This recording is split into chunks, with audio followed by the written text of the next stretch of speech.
to create practical, tangible interventions that live to stay on years after the development partner support has ended. Thank you very much. Thank you very much. We go on to the fourth person. Thank you very much. Once more, I am Richard Wambi, the Deputy Cow of Germany.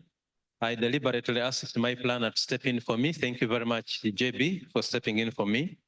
And I want to suggest still on how best we can integrate nutrition in cultural diversity. We as people in Germany, we have refugees who have livestock.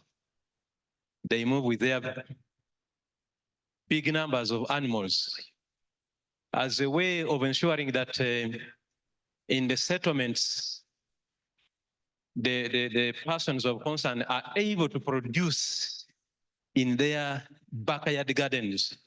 We decided to relocate these livestock refugees in a place which is purely for them.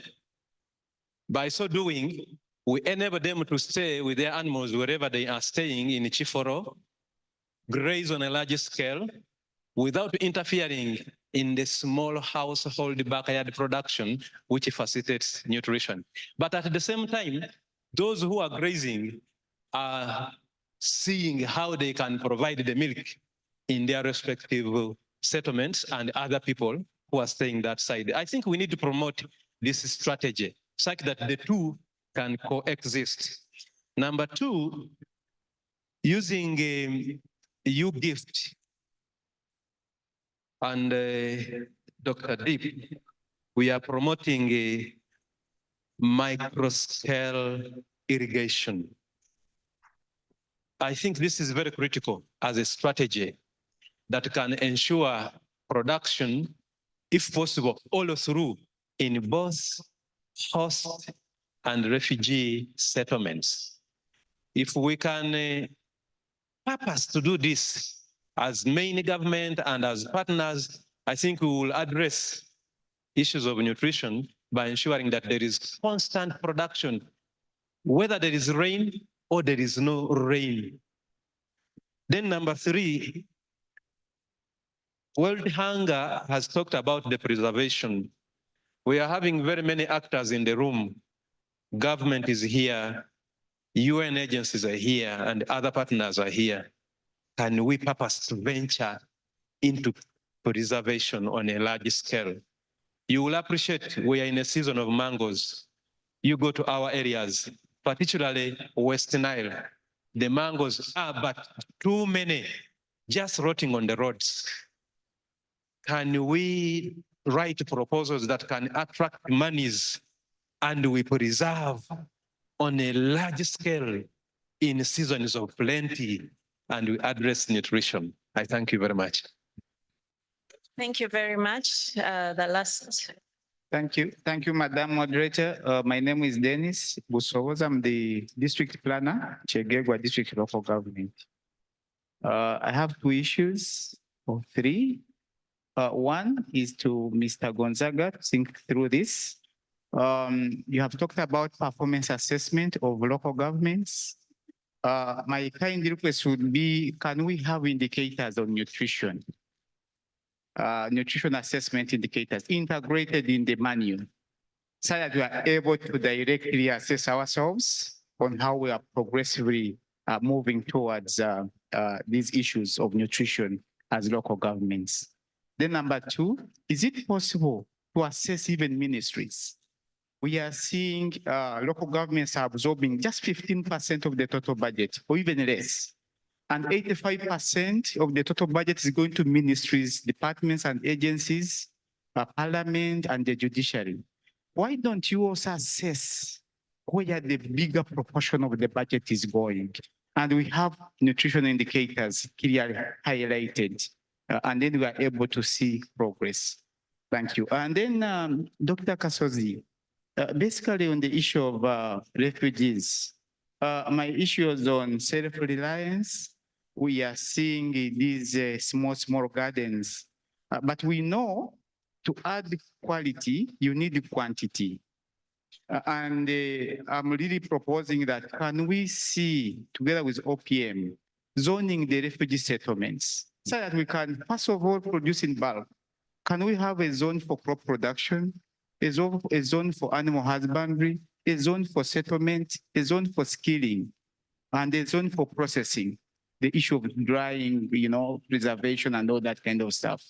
So that we don't have everywhere these settlements, you can't even have enough land. We know land is fixed and never shall we have enough land in Uganda. So can we have that proposal taken up? And then for us refugee host districts, we reduce on the suffocation. Remember, food is not enough and refugees have to find a way. And one of the ways they are using is to steal food from the nationals. It's on record. So how do we handle that to reduce on the conflict between the host communities and the refugees? Thank you. Thank you very much. We shall go to Mr. Gonzaga to respond to those two issues that were raised. And then you give us also your parting points, your keynote for take home. Thank you very much. One, the indicator on nutrition. Right now, we are updating the assessment manual. We shall engage more with the colleagues we work with to make sure that we have an indicator, like the way we have the indicator for local.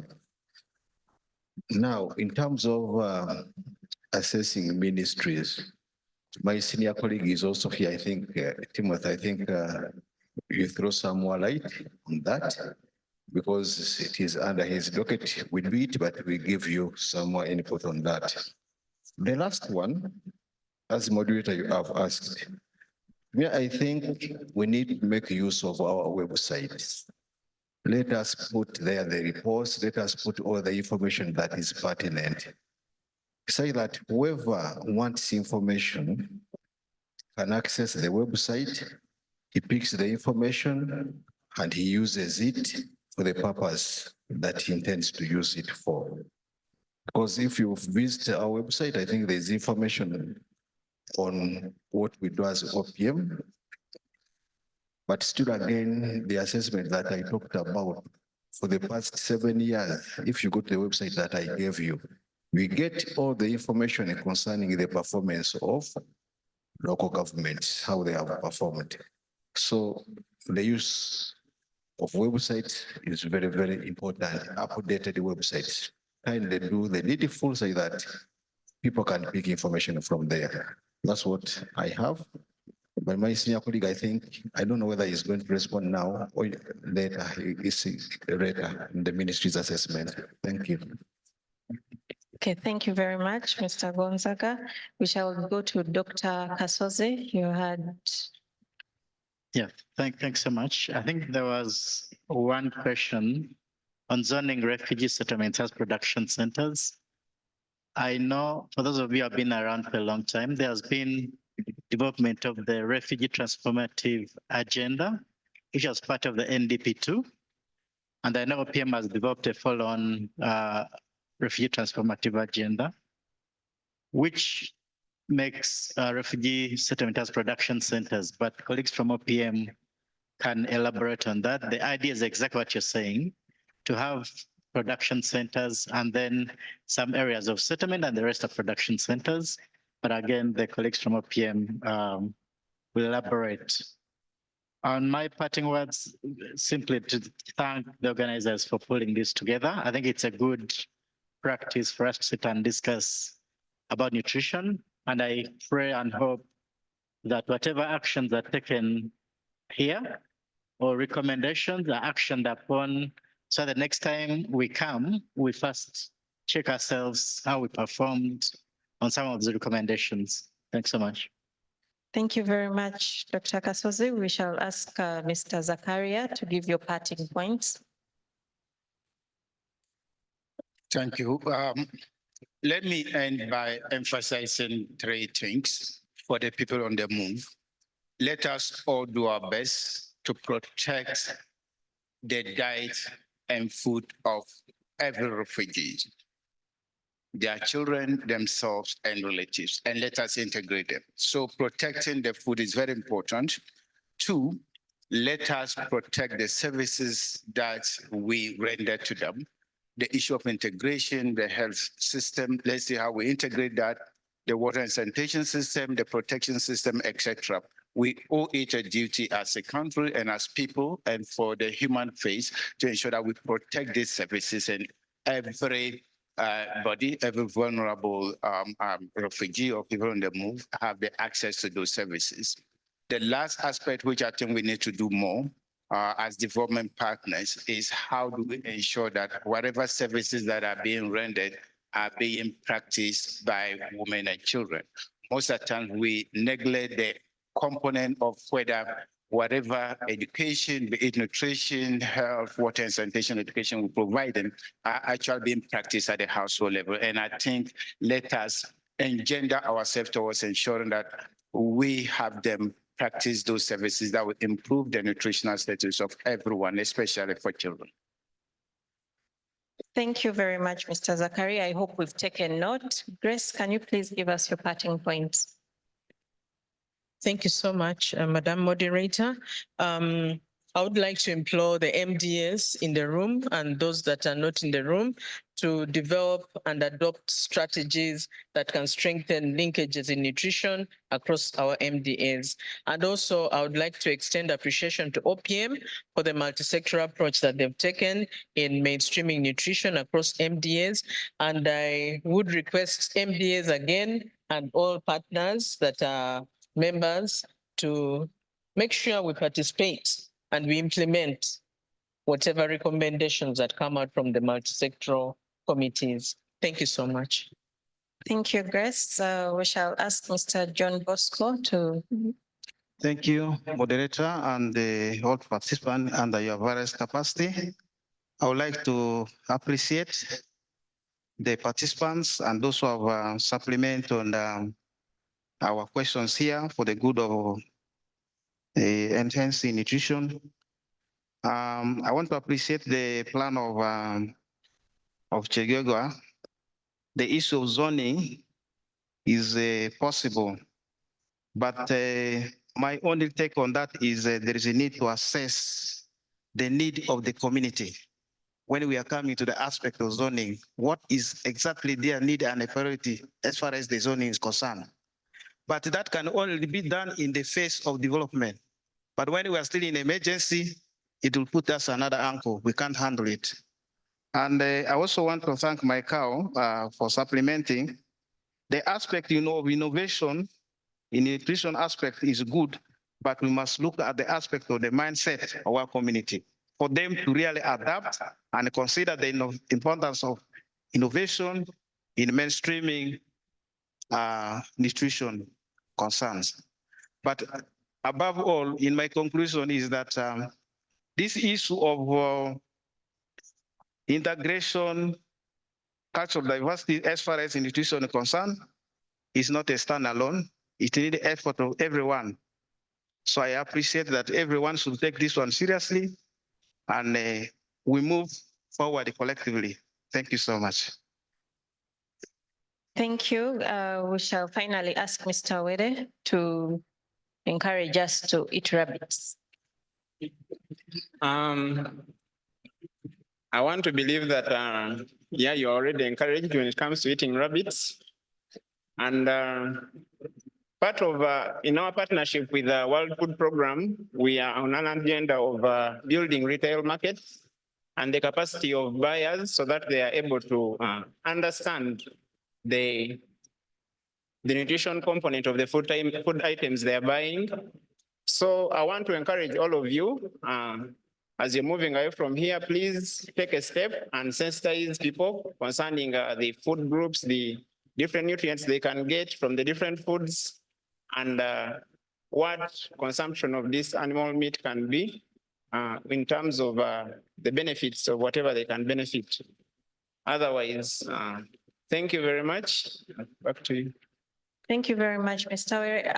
Irene would also like to give a one statement parting note on drying fruits.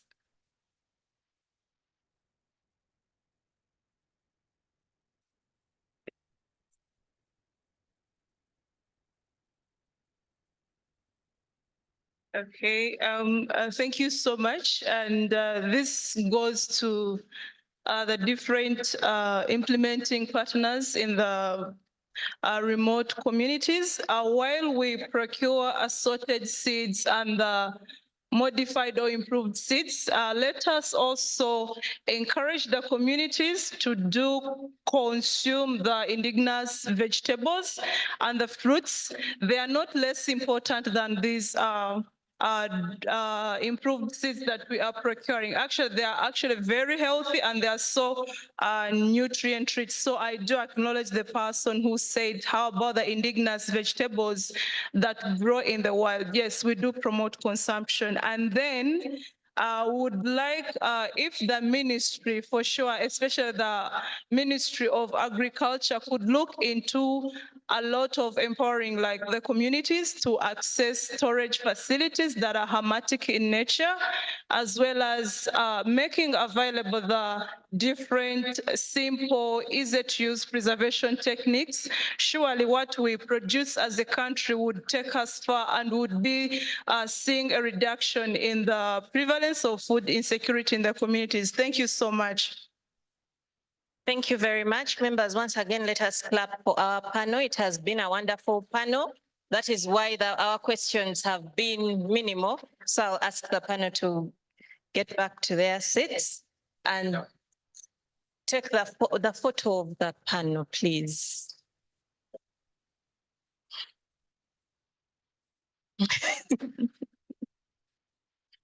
And then as the photo is being taken of the panel, I'm handing over back to the session chair. Thank you very much.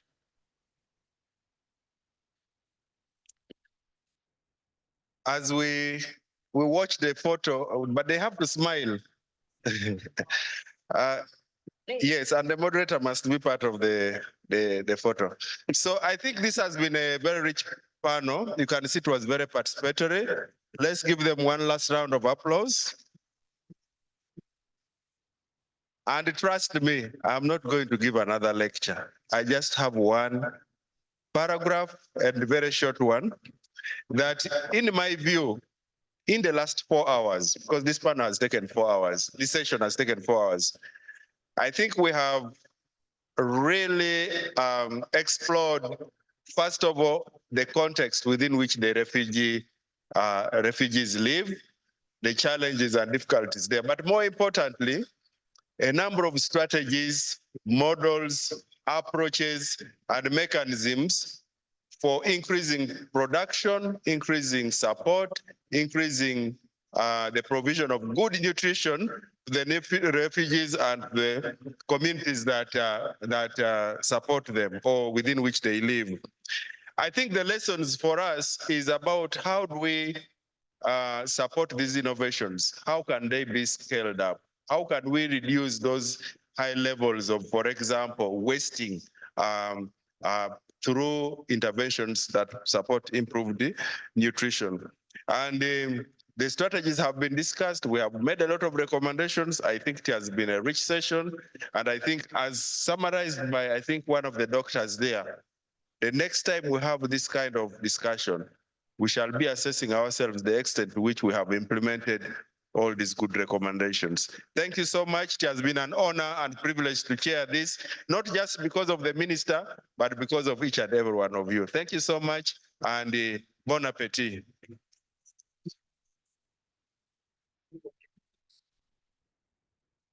Please, another hand clap for our chair for the morning session. A logistical announcement: if you are going to have lunch, you need a coupon. And the coupons will only be given at the door here, because yesterday we had an excess of 100 new participants that turned up at lunchtime. So please get your coupon. If you don't have a coupon, you don't have lunch. It is that simple. Bon appetit.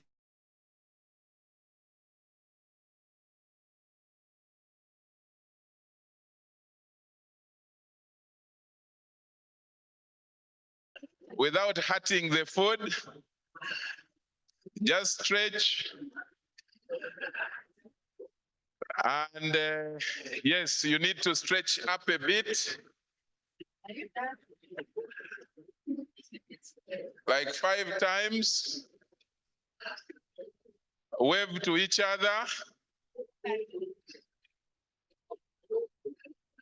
And then breathe in and out.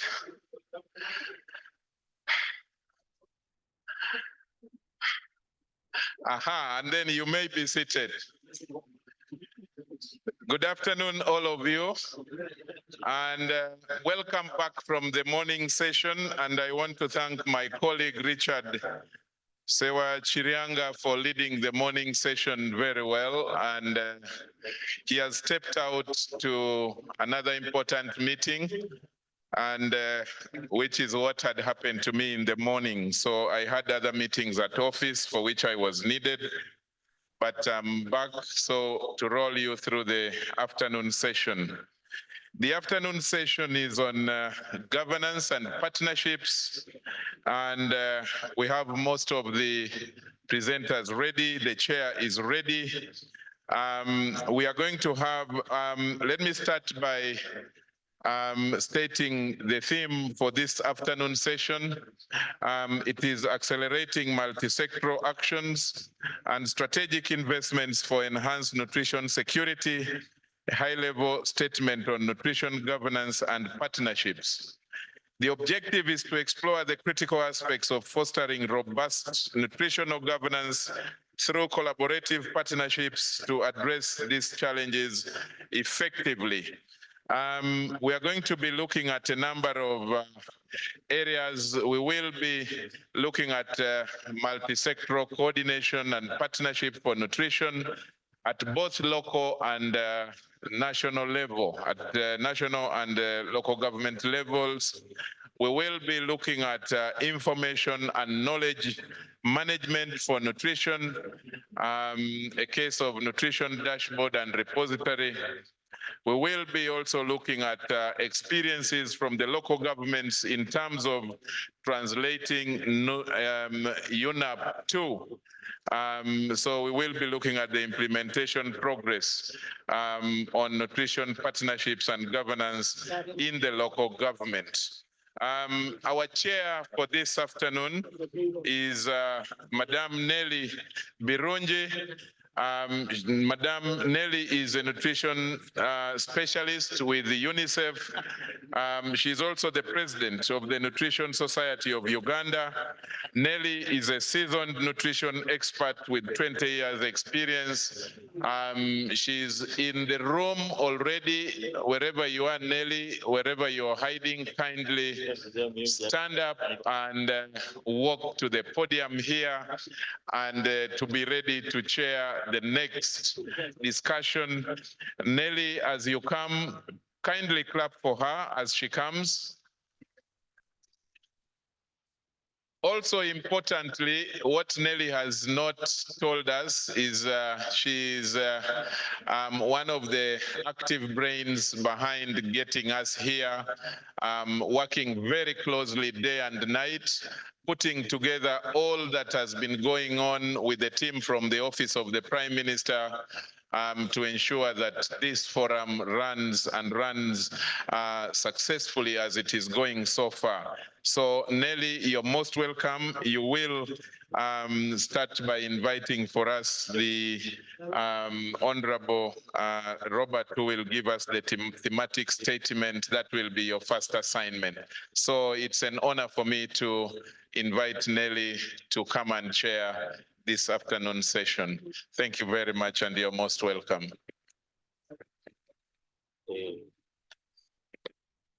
Thank you very much, Charles. Good afternoon, ladies and gentlemen. Good afternoon, ladies and gentlemen. Yes, it needs to be stronger. We've just had lunch. Thank you once again. I am Nelly Birungi, and I am honored to be here this afternoon and chair this session. It's about 15 minutes past 3, and we want to make sure that we actually are able to keep within the time. I think for the last 2 days, the observation has been that normally after 4:30, we lose many of our participants. So I hope we can actually be able to keep this session short. Allow me, ladies and gentlemen, to invite Honorable Robert Kasule Sebunya from the Office of the Prime Minister to give us the thematic statement for this particular theme. Thank you. Honorable Robert, you're welcome to the podium.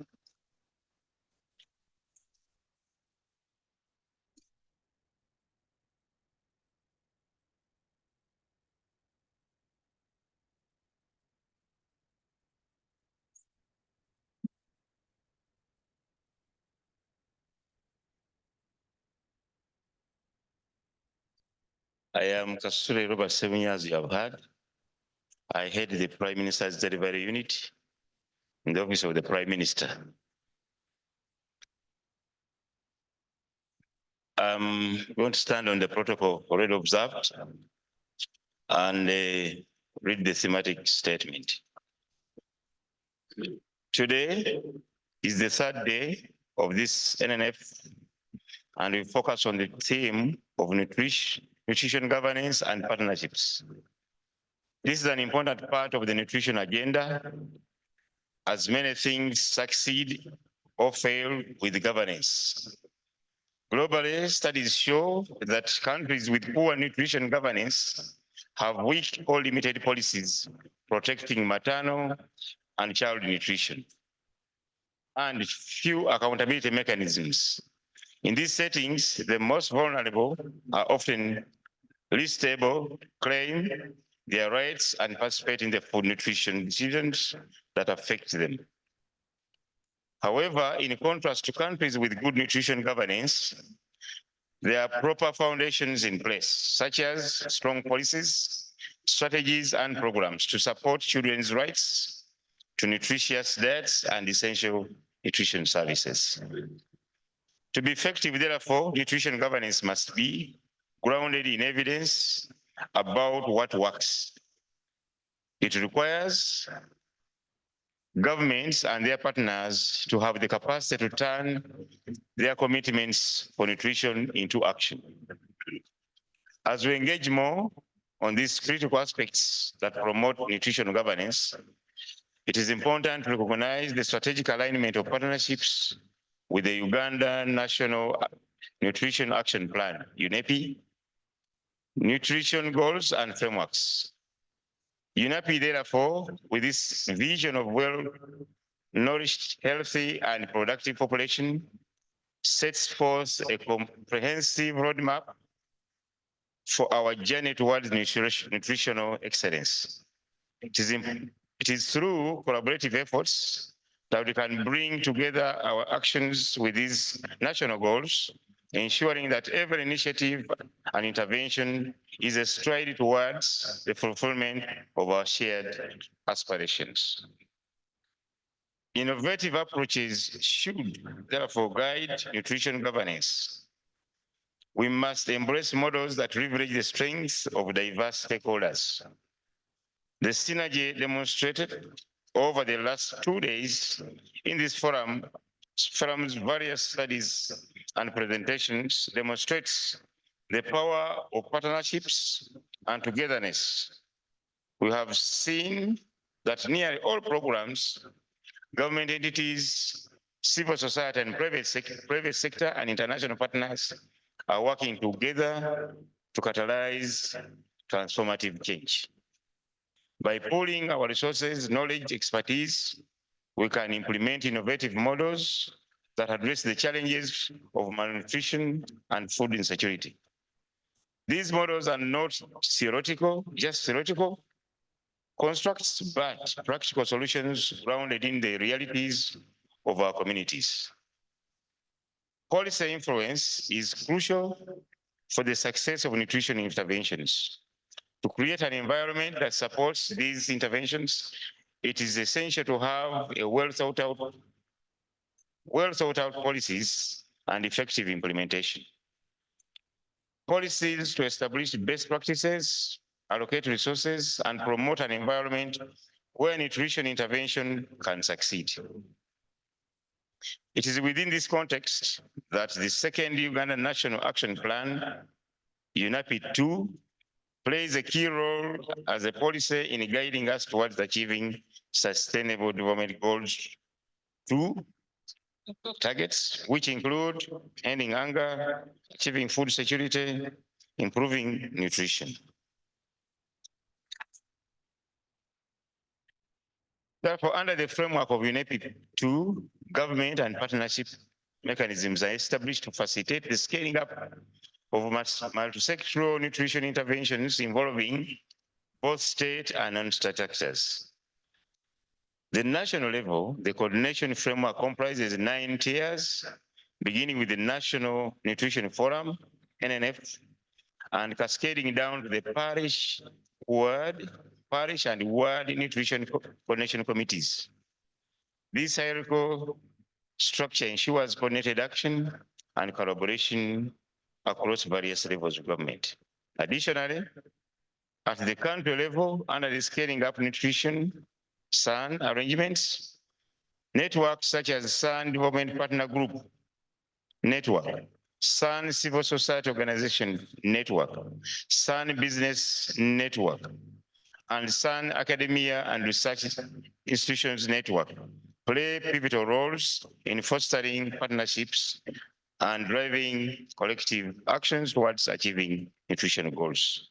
Through these coordinated efforts, UNEP 2 aims to strengthen the implementation and coordination modalities, thereby enhancing the effectiveness and impact of nutrition intervention nationwide. Lastly, the importance of capacity building within partnerships cannot be overstated. Capacity building is the process through which individuals, organizations, and societies obtain, strengthen, and maintain the capabilities to set and achieve their own development objectives over time. It is the bedrock of sustainability and self-resilience.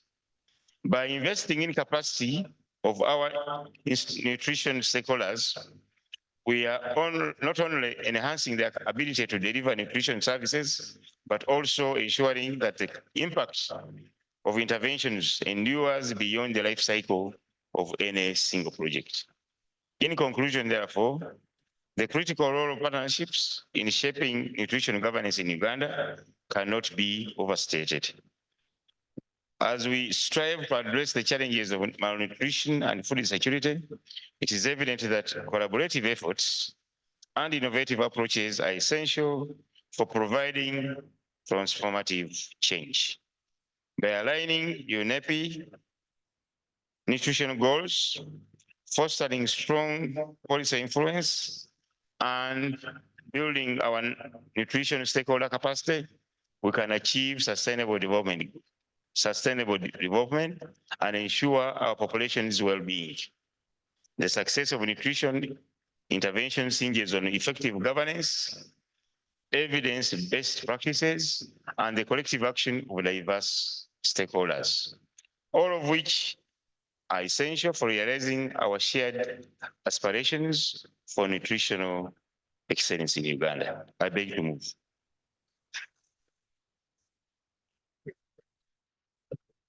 Thank you very much, Honorable Sebunya. Thank you. Ladies and gentlemen, a big hand of applause for Honorable Sebunya for his thematic statement. Governance and partnerships, as we all know, is the theme for this afternoon. And governance and partnerships is a broad area, but I think his statement does touch on key critical issues. The take home for me, I think, is the capitalization around institutional capacity building. In our subsequent presentations, we'll make an attempt to touch on some of the aspects of governance, but more specifically to note that we will have a revision in the agenda. For those of you that do have the agenda with you, our presentations are largely structured around two broad areas of governance. One will be talking more around coordination and partnerships, and then the other is more around information management. So to allow us to be able to have a more structured discussion, we have had a brief adjustment in the agenda. If you do have a copy of the agenda, we will have presentations on the multi-sectoral coordination and partnership for nutrition. experience from the national and local government level. That will be our first presentation. And then we'll then have a presentation on promoting multi-sector partnerships for nutrition governance, experience from nutrition programs in Chaka 2 refugee settlement. That will be the order. We've decided to lump up these presentations because they are similar. Once we are done with this round of presentations and the panel, then the next set of questions or presentations will be largely around information management, information and knowledge management. So ladies and gentlemen, allow me to introduce our very first presentation, and I'll ask our presenters to please move to the podium. Ms. Gertrude Namayanja, kindly move to the podium. Mr. Sam Galiwango, kindly move to the podium. And Ms. Nalunkuma Sharon, kindly move to the podium. Do we have Sharon? Ms. Sharon Nalunkuma, are you available? Okay, thank you. So Ms. Gertrude Namayanja is the Principal Policy Analyst, Office of the Prime Minister, but also the Nutrition Focal Point at the Office of the Prime Minister that coordinates UNAP 2 implementation. Ladies and gentlemen, a hand clap for Ms. Gertrude Namayanja. Mr. Samuel Galiwango is a Principal Policy Analyst, Ministry of Local Government, and the Nutrition Focal Point at the Ministry of Local Government. A hand for Mr. Samuel Galiwango. And then Ms. Sharon. Ms. Sharon will also, I will introduce Ms. Sharon after the two presentations are made. So Ms. Gertrude Namayanja, kindly, the floor is yours as you run us through your presentation on multi-sectoral coordination and partnerships, sharing experiences from the national level. Can we load her presentation, please?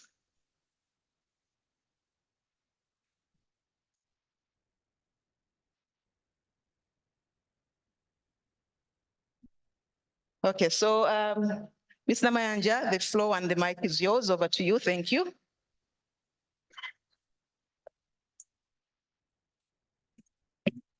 Thank you very much, Chairperson. Ladies and gentlemen, good afternoon to you all. Right, so without much ado, I request that we delve into the presentation, which I find having been preempted largely by Honorable Kasule Sebunya. So I think I can as well walk away following his thematic note. Kindly let's move to the next slide. Yes, what's the purpose of this presentation? The purpose of the presentation basically is for us to know the diverse nature of nutrition and as well as take note of the multi-sectoral coordination architect, the frameworks and the tools therein. Next.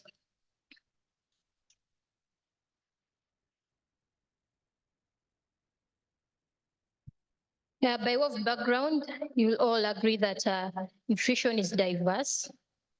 That is multi-sectoral and multi-stakeholder, and as such, it's domiciled across various MDAs, and it encompasses multiple stakeholders. This is evidenced in this forum. You realize that there's many of us from different sectors. We are different stakeholders, both state and non-state actors. And when we look at state, you find that it's not just a single MDA, but there are several MDAs.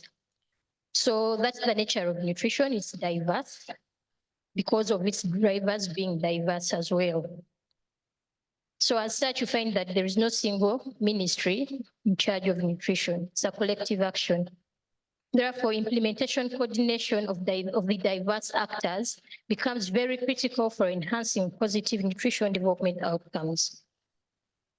So you realize that government in 2011 embraced the multi-sectoral and multi-stakeholder nature of nutrition. as demonstrated in the Uganda Nutrition Action Plans, that is 1 and 2. Apparently, we are looking at the UNAP 2. These frameworks provide for multi-sector nutrition programming and implementation, coordination.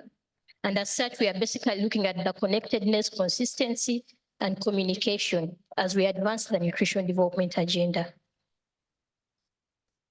Next. So a look at the government course of action in terms of the multi-sectoral nature or the diverse nature of nutrition. You realize that government by way of course of action looks at the role of the Office of the Prime Minister in implementation coordination of nutrition. Kindly note implementation coordination. As Office of the Prime Minister, we're not implementing, but we are coordinating implementation. And as per Article 108A of the Constitution, which mandates the Office of the Prime Minister, the Office of the Prime Minister is enjoined to undertake the implementation coordination of UNAP to strengthen nutrition policy integration, harmonization, synchronization, and coordination across government and largely as well as the entire country. So OPM is specifically responsible for fostering objective 3 of the UNAP, that is strengthening the enabling environment for scaling up nutrition specific and nutrition sensitive services, which embeds the multi-sectoral coordination tools. A look at the multi-sectoral coordination, we realize that implementation coordination for the UNAP or the nutrition programming agenda is basically informed by the institutional framework for coordination of government policies and programs, a framework that is provided for under the National Coordination Policy of 2016, which basically operationalizes the Office of the Prime Minister's mandate. So the UNAP adopts this implementation coordination framework, like indicated in the thematic note. You realize that there are several tiers. They talked of around 9 tiers. Whereas when you look at that tier, actually the NNF, which is the apex tier, is not included. And the coordination is happening at 2 levels. We have the national coordination and local government coordination. So I'll draw your attention to the upper segment of the coordination architecture, which largely is domiciled at the Office of the Prime Minister. The lower segment is domiciled or is supported through the Ministry of Local Government.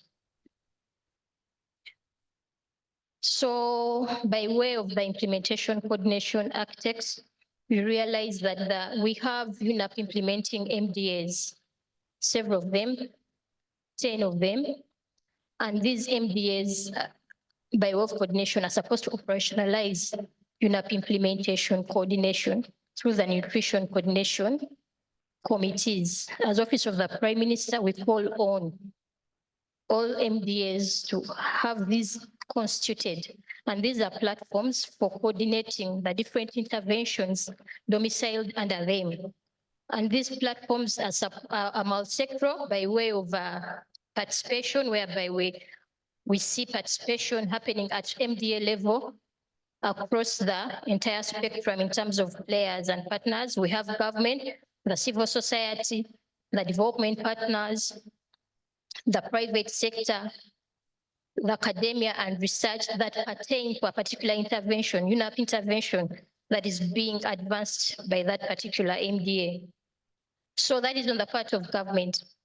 Then we have the different networks, the scaling up nutrition networks, platforms, like I indicated, we have multiple stakeholders and these remain partners. We have the business network for which a platform is in place. We have the scaling up academia and research institutions network to coordinate that particular area in terms of UNAP implementation. Then we also have the civil society network, as well as the local development partners group network. All these are in place and they are advancing nutrition agenda and coordinating interventions under the UNAP that pertain to their business. So at that level, at institutional or MDA level, we move to another tier whereby we have the multi-sector nutrition technical coordination committee. This is a committee that convenes all the other stakeholders including the MDAs, the private sector, the development partners, as well as the academia and research and all the rest, all those partners. We have a representation of those at that level. And this is a committee that is chaired by the Permanent Secretary, Office of the Prime Minister, a committee that meets on a quarterly basis to look at the broader implementation of UNAP2 and any contemporary development in the nutrition space. So it's a committee that involves representation at all those levels and chaired by the Permanent Secretary, Office of the Prime Minister. After that committee, we have the Implementation Coordination Steering Committee, which is a committee of permanent secretaries and representatives at executive level of the different institutions or partners according to their umbrellas that I indicated earlier on. So therein, we have the head of public service as the chair of this particular committee. So in case of any issues and interventions and all implementation related or coordination related challenges or issues, we have them addressed at that level. That is if they have failed at the multi-sector. So we cascade, after that, we cascade upwards to the Policy Coordination Committee, which is a committee that is akin to a subcommittee of cabinet.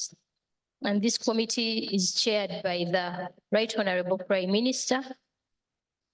And it constitutes the ministers of the different UNAP implementing MDAs, as well as the heads of the different, the political heads of the different platforms, SAN platforms, as well as I'll give an example for the development partners. We have the chair of the development partners being convened also at that particular platform. So from there, we move to cabinet or parliament where necessary. But also you'll recall that we also have a committee, a nutrition committee, much as it's more of independent in parliament. That is the Uganda, the Uganda Parliamentary Alliance on Food and Nutrition Security. So colleagues, that's how the coordination architect falls, and that's how we coordinate this particular agenda. Coordination is supported by a number of frameworks. For us to coordinate, one, we need to have a vision. We need to know what exactly we want to do. As we bring the different minds and players to table, we need to address ourselves to particular issues. So we need a whole framework that should guide our agenda.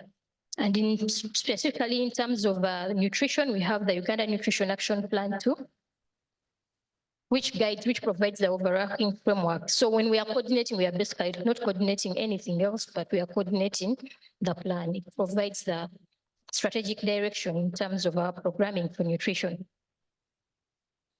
And at this level, as a plan, it has its attendant MDA implementation tools, that is implementation plans. Like I indicated, we have MDAs plus as well as other stakeholder implementation plans, UNAP implementation plans or attendant plans that foster their mandate in terms of realizing the different aspirations that the UNAP enjoins them. So at that level, we have the UNAP and its attendant MDA or partner implementation plans.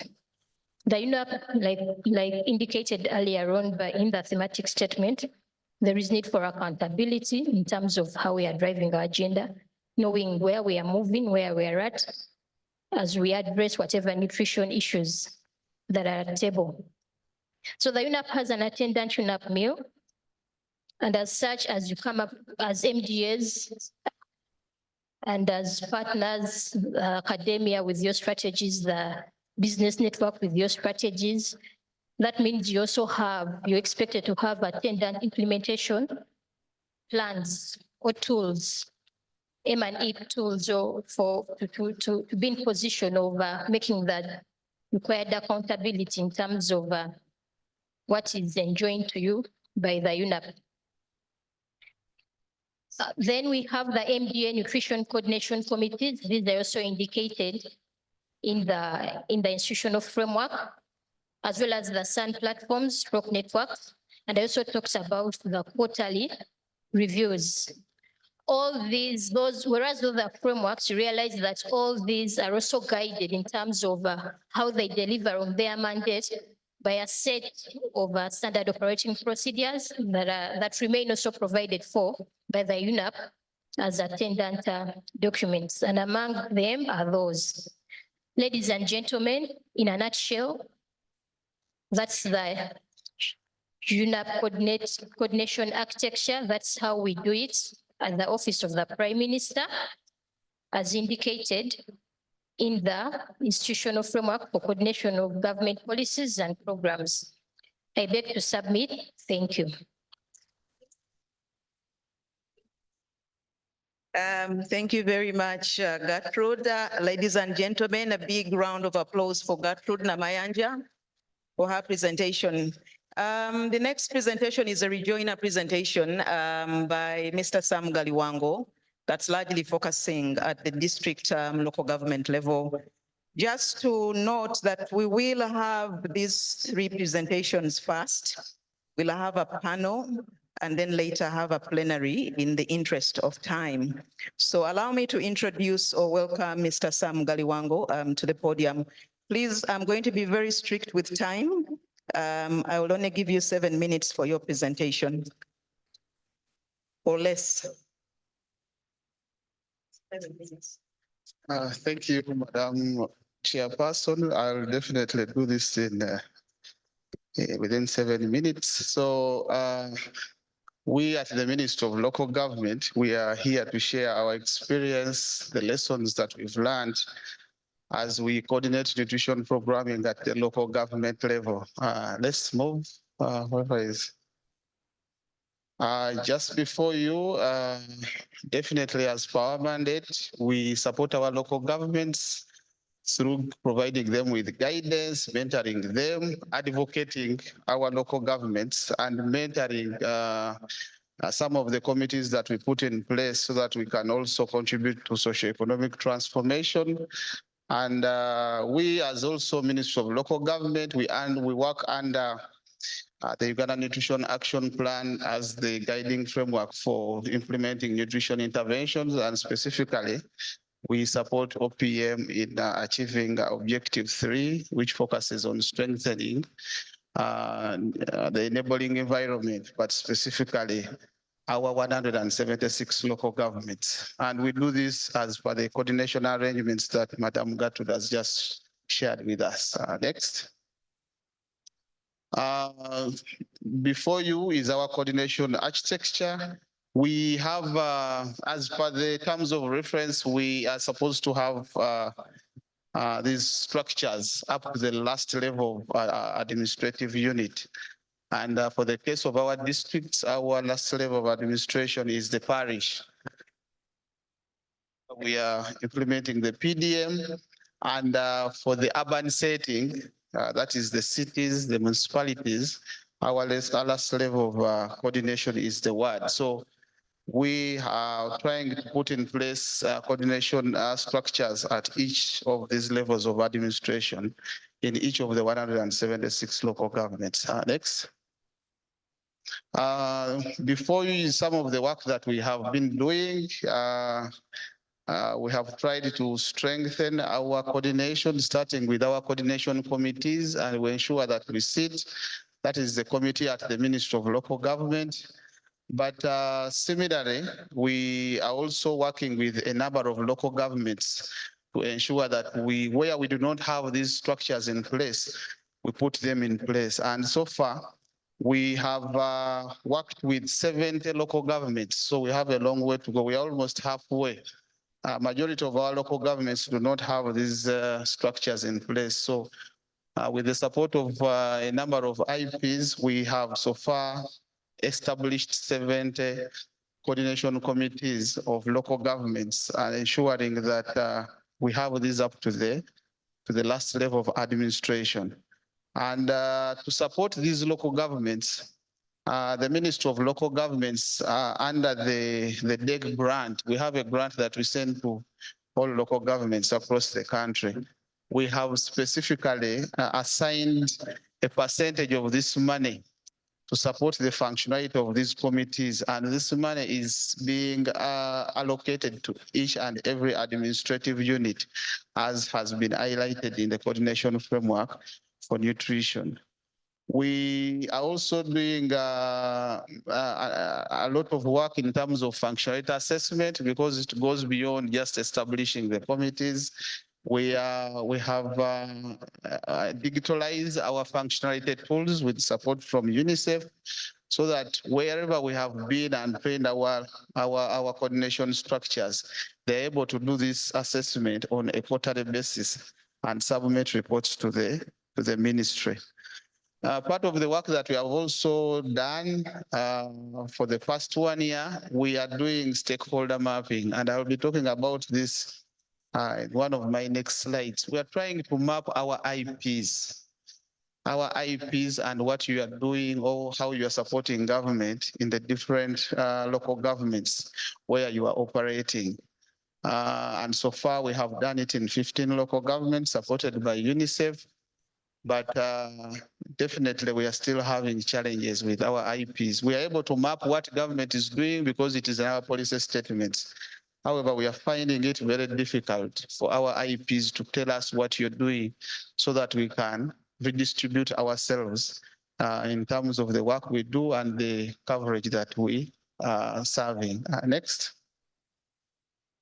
So last year, this is how the picture looked like in terms of functionality assessment. Those are just almost 3/4 of the districts where we have been.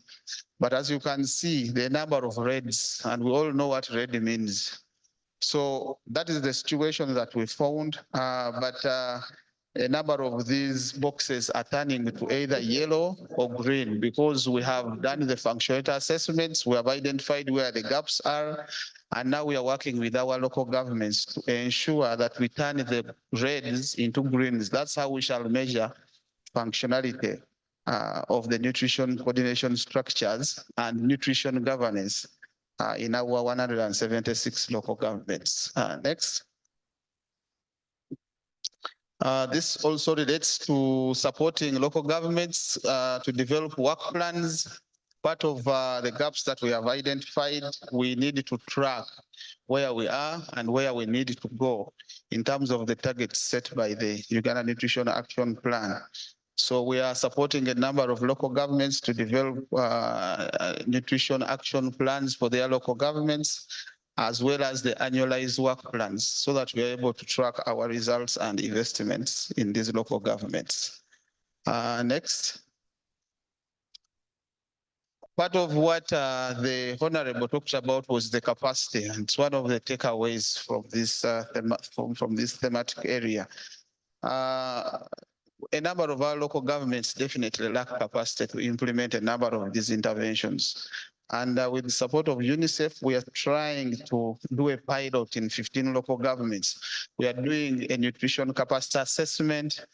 And out of this, we are developing capacity improvement plans where we identify gaps.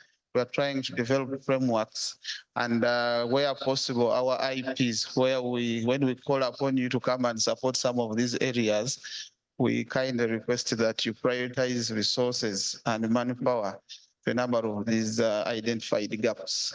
Next. So what are the challenges in whatever we are doing at the local government, together at the ministry and also the local governments? The first one, we see a lot of duplication. We have too much duplication. And that's the reason why, as a ministry, we decided to embark on stakeholder mapping so that we can do away with this duplication. But as I've said earlier, our partners are not responsive to this, but we need to work together so that we can do away with this challenge. The second one is in some of the local governments, these coordination structures are non-existent. It's like they have never heard of nutrition or the UNAP. And in some of them, they have been weak. That's what we have realized. And that's why now we are providing them with the resources. That's why we are doing the orientation so that we can have them functional and in place. One of the problems is staff turnover. A number of our staff are leaving. So you build the capacity of this lot. The following year, someone has been promoted. They have left. They have come to the center. People move from district to district. So one of the challenges that we are having is that, and we need to keep on retraining these people so that we can build strong structures at the local governments. Then for some of the local governments where we have done functionality assessment, we have identified the gaps and agreed on performance improvement plans. But some of our local governments are not implementing these actions that we have agreed to. But nevertheless, we keep on following them up. I talked about the stakeholder mapping. The other one relates to reporting. I don't know whether at the Office of the Prime Minister we have any report that is specific for nutrition.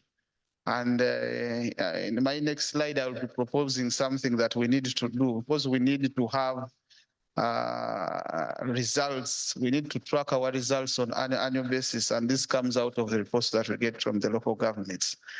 Then lastly is the funding. There is a specific amount of money that the UNAP allocated to nutrition governance, but governments, both the government and the IPs, we have not yet prioritized financing for nutrition governance. And I think this, as we now deliberate throughout this session, that is one of the areas that I would request that we mainly focus on. Then next. My last 1 minute, this is what we propose that we follow up. Number one, our permanent secretary has issued a circular to all the 176 local governments on nutrition governance. And everything that we're talking about here is contained in there. So we shall continue to follow up the orientation and reorientation of our coordination committees. We shall definitely do that. And where we have the performance improvement plans, we need to do that. We have two requests though, one to OPM as part of the local government assessment. Let us start assessing the functionality of our coordination structures. For the local governments, you know what this means. It has a bearing on your resources. So we are trying to ensure that as part of the annual assessment we do that. And for the development partners, especially the donors, you give money to the IPs, and we are requesting that one of the indicators that you should be asking from our IPs is the functionality of the areas of the coordination committees where they are operating. Then lastly, for some of our regions, you'll be seeing very, very poor statistics with regards to malnutrition. And yet some of these regions are food baskets. So we are prioritizing advocacy and mindset change to ensure that we reduce malnutrition in these regions. Thank you so much. Just please project the next slide. As you can see, those are statistics we cannot read, but that is the situation that we are trying to change in a number of our local governments. I thank you.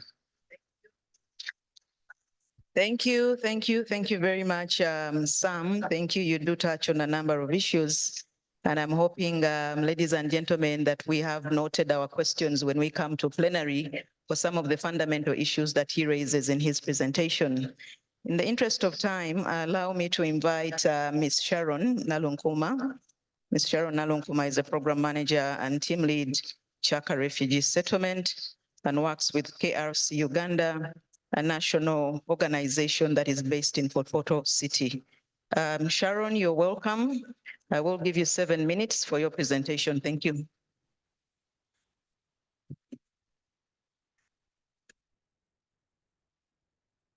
A very good afternoon to all of us. I think I come at this very moment with a solution to all the problems we've been talking about since Monday. So please, I beg you, give me your ears for just 7 minutes. I would even do away with the slides because what I'm talking about, it is you and I. And it's something very, very pertinent. I think for this event to be here, it is because of you and I, and that's the partnership. And specifically, this partnership is having international organization, donors, national organization, and in a very special way, I would like to recognize one of our colleagues from a refugee-led organization. I would request that they stand up just for recognition. He's called Jeremy. We can give him a round of applause. Jeremy is he's a founder and a chairperson for one of the refugee-led organizations that's right now holding funding from USA, and they're promoting resilience. And of course, we're partnering with them to integrate it into nutrition. So this will answer the question to WFP's concern of how will resilience model be addressed. So maybe we can move on to the next slide. So what I'm talking about is the localization agenda. I'm not going to talk about statistics, but I'm pitching an idea because I know it is working in Chaka. Now, the localization agenda involves using the partners, the national organization, working with the local government, working with refugee-led organization to ensure that we achieve what we intend to do. You know, in Isaac, in his presentation, he mentioned that the challenge is funding, but with the local partners. For example, right now, UNHCR's funding for health facilities are dropped by 13%. But just imagine they had employed the local organizations. They would implement exactly the same with minimal funding. Now, this is one of the reasons why I am here, and that's just a picture to show you that even local partners, national organizations can pitch ideas at UNHCR, of course, working with others.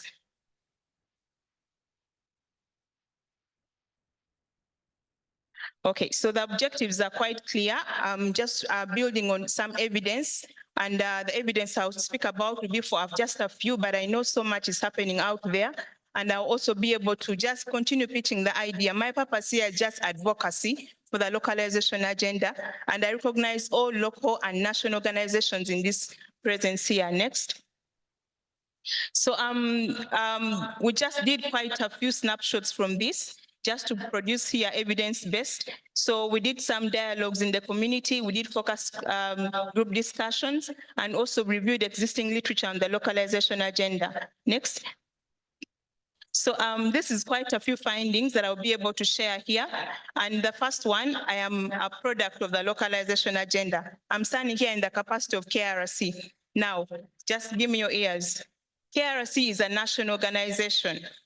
It was in a co-partnership with Save the Children in a 3-year multi-year funding. Listen, it is a multi-year funding, and that was the reason why KRC was able to grow as a national organization. And after those 3 years, KRC was in position to acquire the funding directly from the donor, and that's WFP. So this is a few of so many that is happening out there. So you and I have to be able to pitch these ideas to ensure that we can use the minimal resources and also empower the communities out there to continue serving the purpose, of course, offering the services for the refugee and the nationals at large. Secondly, I would like to also re-emphasize that specifically in Chaka, by the way, Chaka is very interesting. I would wish some of you could come and pay a visit. We have a network of refugee-led organizations, and this network has over 562 refugee-led organizations. So my colleague is from one of those refugee-led organizations, and they coordinate. They have coordination meetings. So in case an organization comes and they're implementing something, the database of the community is already there. They already have groups that are organized. You just need to bring the idea. It means even community participation is more involved. It means that even it is easier to mindset change is already, it's already part of their mandate as refugee-led organizations. And then the other on the bigger picture, KRC is a lead nutrition partner. So one of its mandates to ensure that it's coordinating, and being a national organization, you may find that it's a bit tricky to do that, but we've been able to coordinate and working together with the district. And as I speak right now, we have got a few of achievements. One of them is right now we are having the BFHI, Baby Friendly Health Facility Initiative, and it's going to be done for the whole district of Chegegwa, courtesy of the coordination between the local organizations, national, together with the district, and not forgetting the refugee-led organizations. And then secondly, we've worked with UNICEF, of course, with funding from CARE, and we've been able to identify the priority needs of Chegegwa, of course, making reference to the DNCC functionality assessment that was done. And one of the key things that we are doing right now is we have developed the SBCC strategy, social behavior change strategy. And this was in partnership, meaning that even everyone's input here is highly considered. So that's just a picture illustrating, you see those are Tower Gardens. It's not anything, it is not international organization. These are refugees. They have seen the ideas and they're actually implementing them. So it means if a partner comes with livelihood interventions, the refugees already know what to do, just have to bring the resources, minimal, and they'll be able to even actually scale up much more. So partnerships is quite broad. You and I know it. And wherever we are doing, I know there are some efforts we're putting into this. But the partnership I'm talking about right now is the localization agenda and the triple nexus. So how can this, how come this is not being effected to the maximum? There are a few limitations. And what I want to share out here strongly is that there is inadequate capacity and expertise of the local organization. So sometimes international organizations fear to partner with national and refugee-led organizations because of the capacity.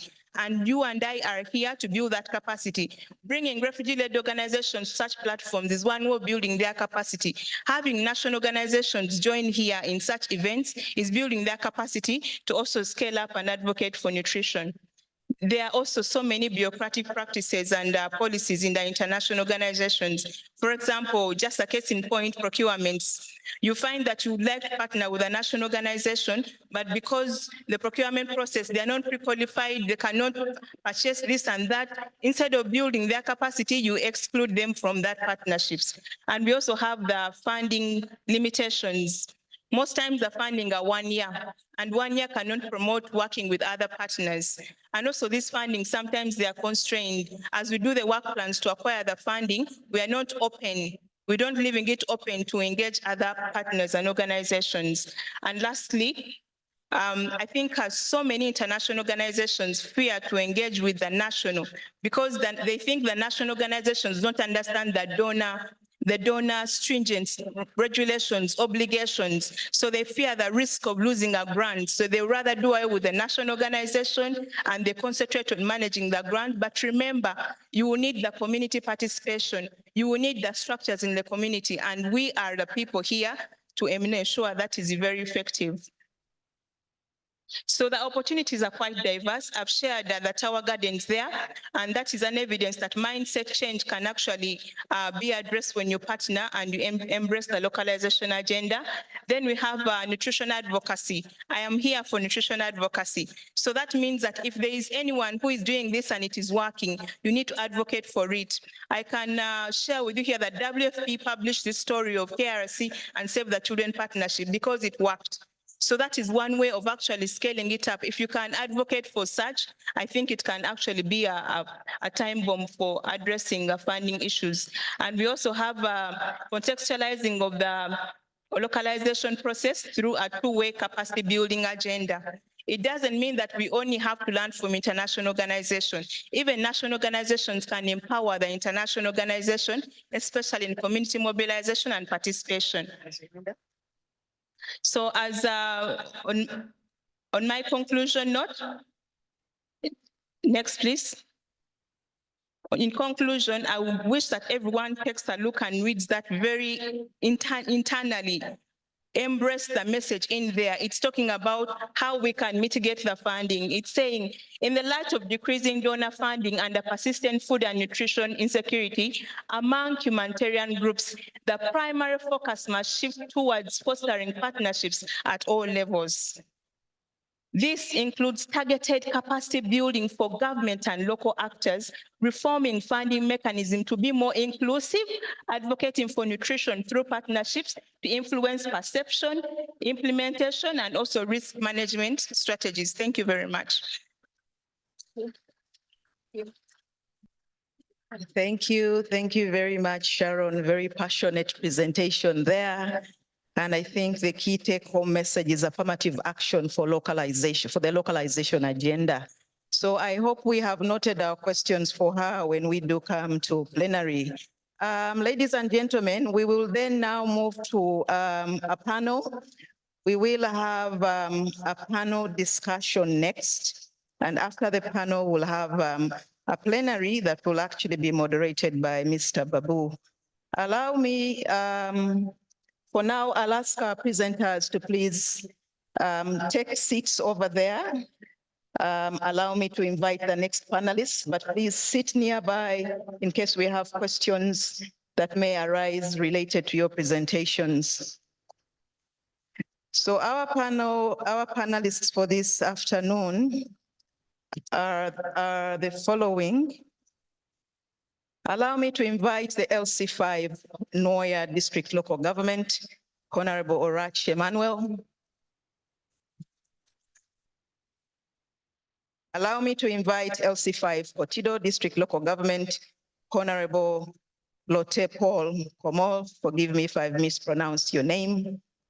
Allow me to invite the Deputy Cow Adjumani District Local Government, Mr. Wambi Richard. And allow me to invite the Deputy Cow Lamo District Local Government, Mr. Odoch Richard Oromoy.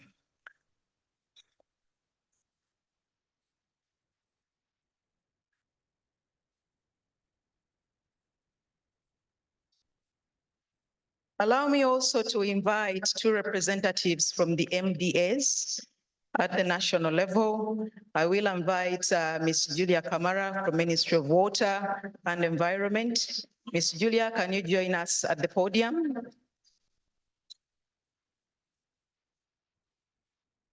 And allow me to invite Ms. Martha Mutumba from KCCA.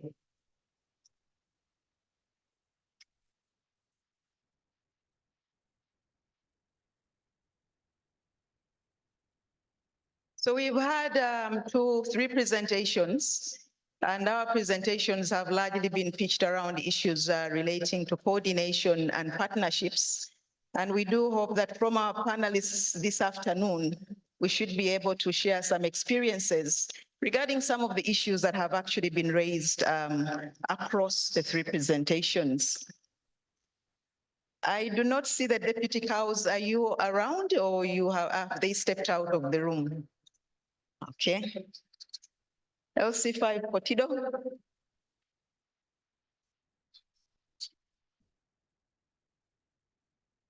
Do we have the LC5 Kotido in the room? He has been around. He has been around, right? Okay, and then the LC5 Noya. Yes. Deputy Cow Adjumani. Deputy Cow Adjumani. Okay, Deputy Cow Lamo.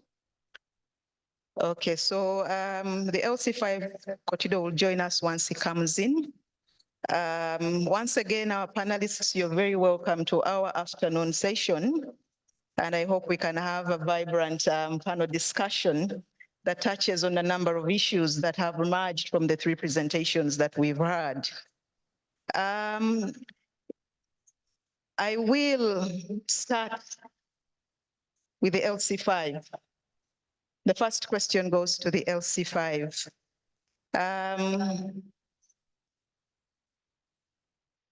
Our first question, what would want to hear from our district chairperson as we strengthen issues around coordination for nutrition, How can we strengthen advocacy and social mobilization within the district local governments and beyond? How do we strengthen nutrition advocacy and social mobilization within the district local governments and beyond? Thank you. Allow me take this singular honor to recognize all protocols. My name is Emmanuel Orach, the district chairperson in our district local government.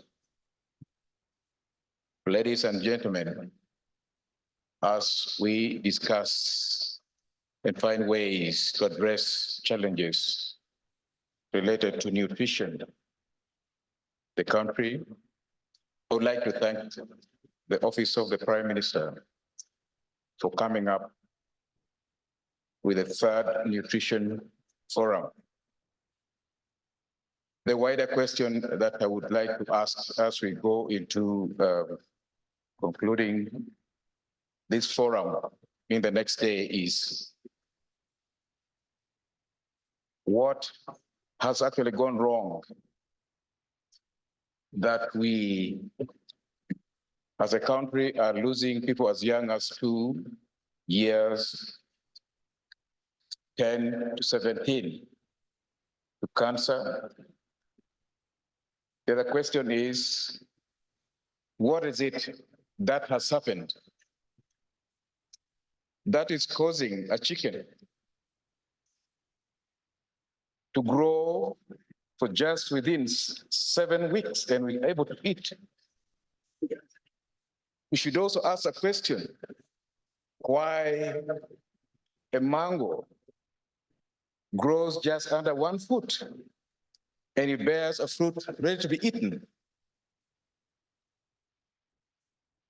I want to implore us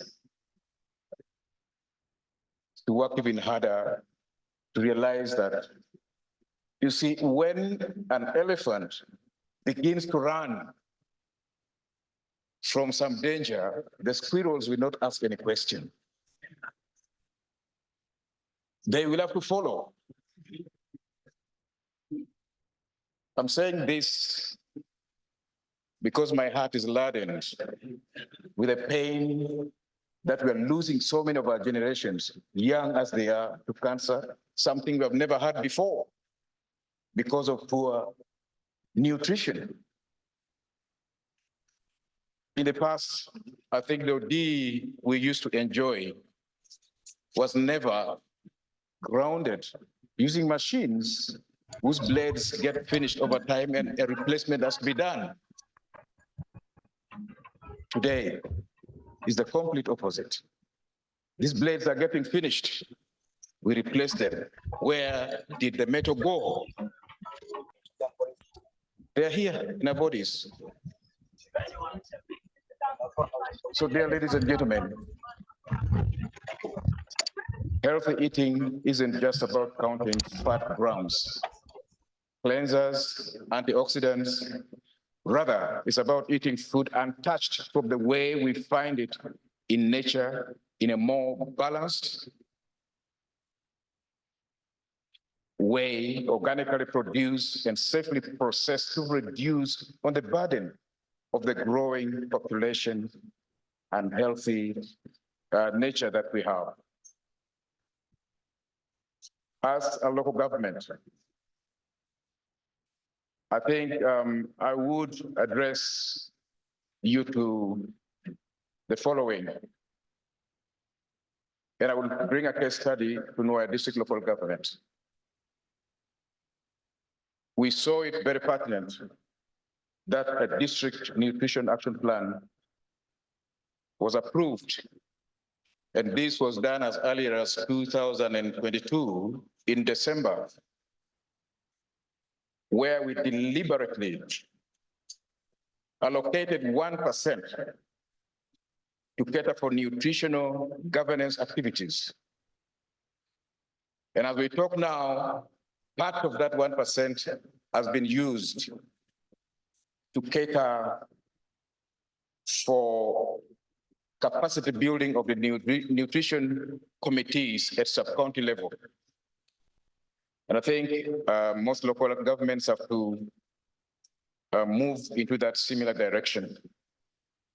But also, I want to, in a very special way, recognize and appreciate the support of our partners. Noticeable amongst them is CARE.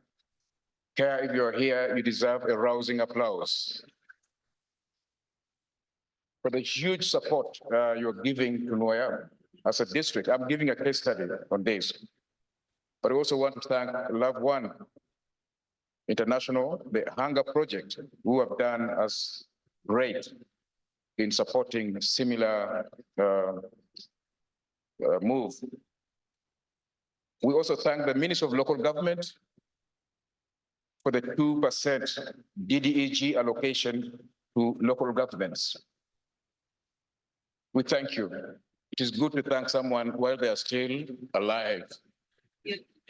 There's a big problem with our society today. We delight in thanking people when they're being buried. So we need to change the way we look at things. Thank people while they're still alive. We thank government for the 2% allocation, but also make requests that if possible, let us have additional allocation to the tune of 5% to be able to help us as local governments to actively get involved.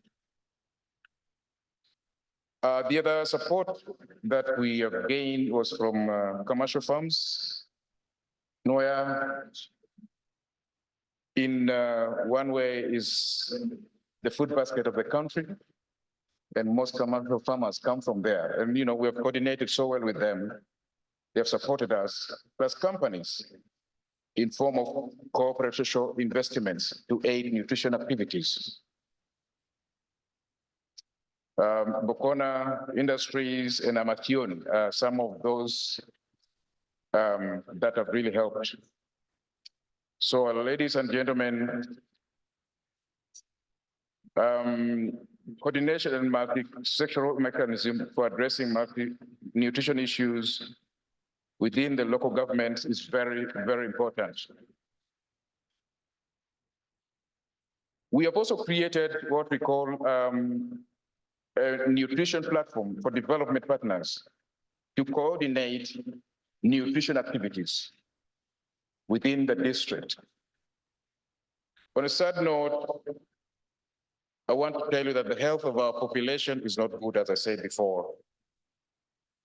Last year alone, we have lost close to 1,000 people in just 1 year. When you look back at what is happening, most of the problems are attributed to the reckless way we eat, the reckless way we drink. How does a parent come out and instead of, getting organic fruit to make juice from, they go and buy what we call the Just For. I think it may not be in the central, but it's more into the northern. The Just For is a powder and mixed up to several liters of juice our children take. And this definitely translates to the poor health of our generation. I think we need to be a little more vigilant and move away from those behaviors. Our challenges, however, is that we have limited capacity. And I'm happy that one of the speakers highlighted efforts to build capacities of local governments, the nutritional coordination committee to be built. I think this will take us a little notch higher.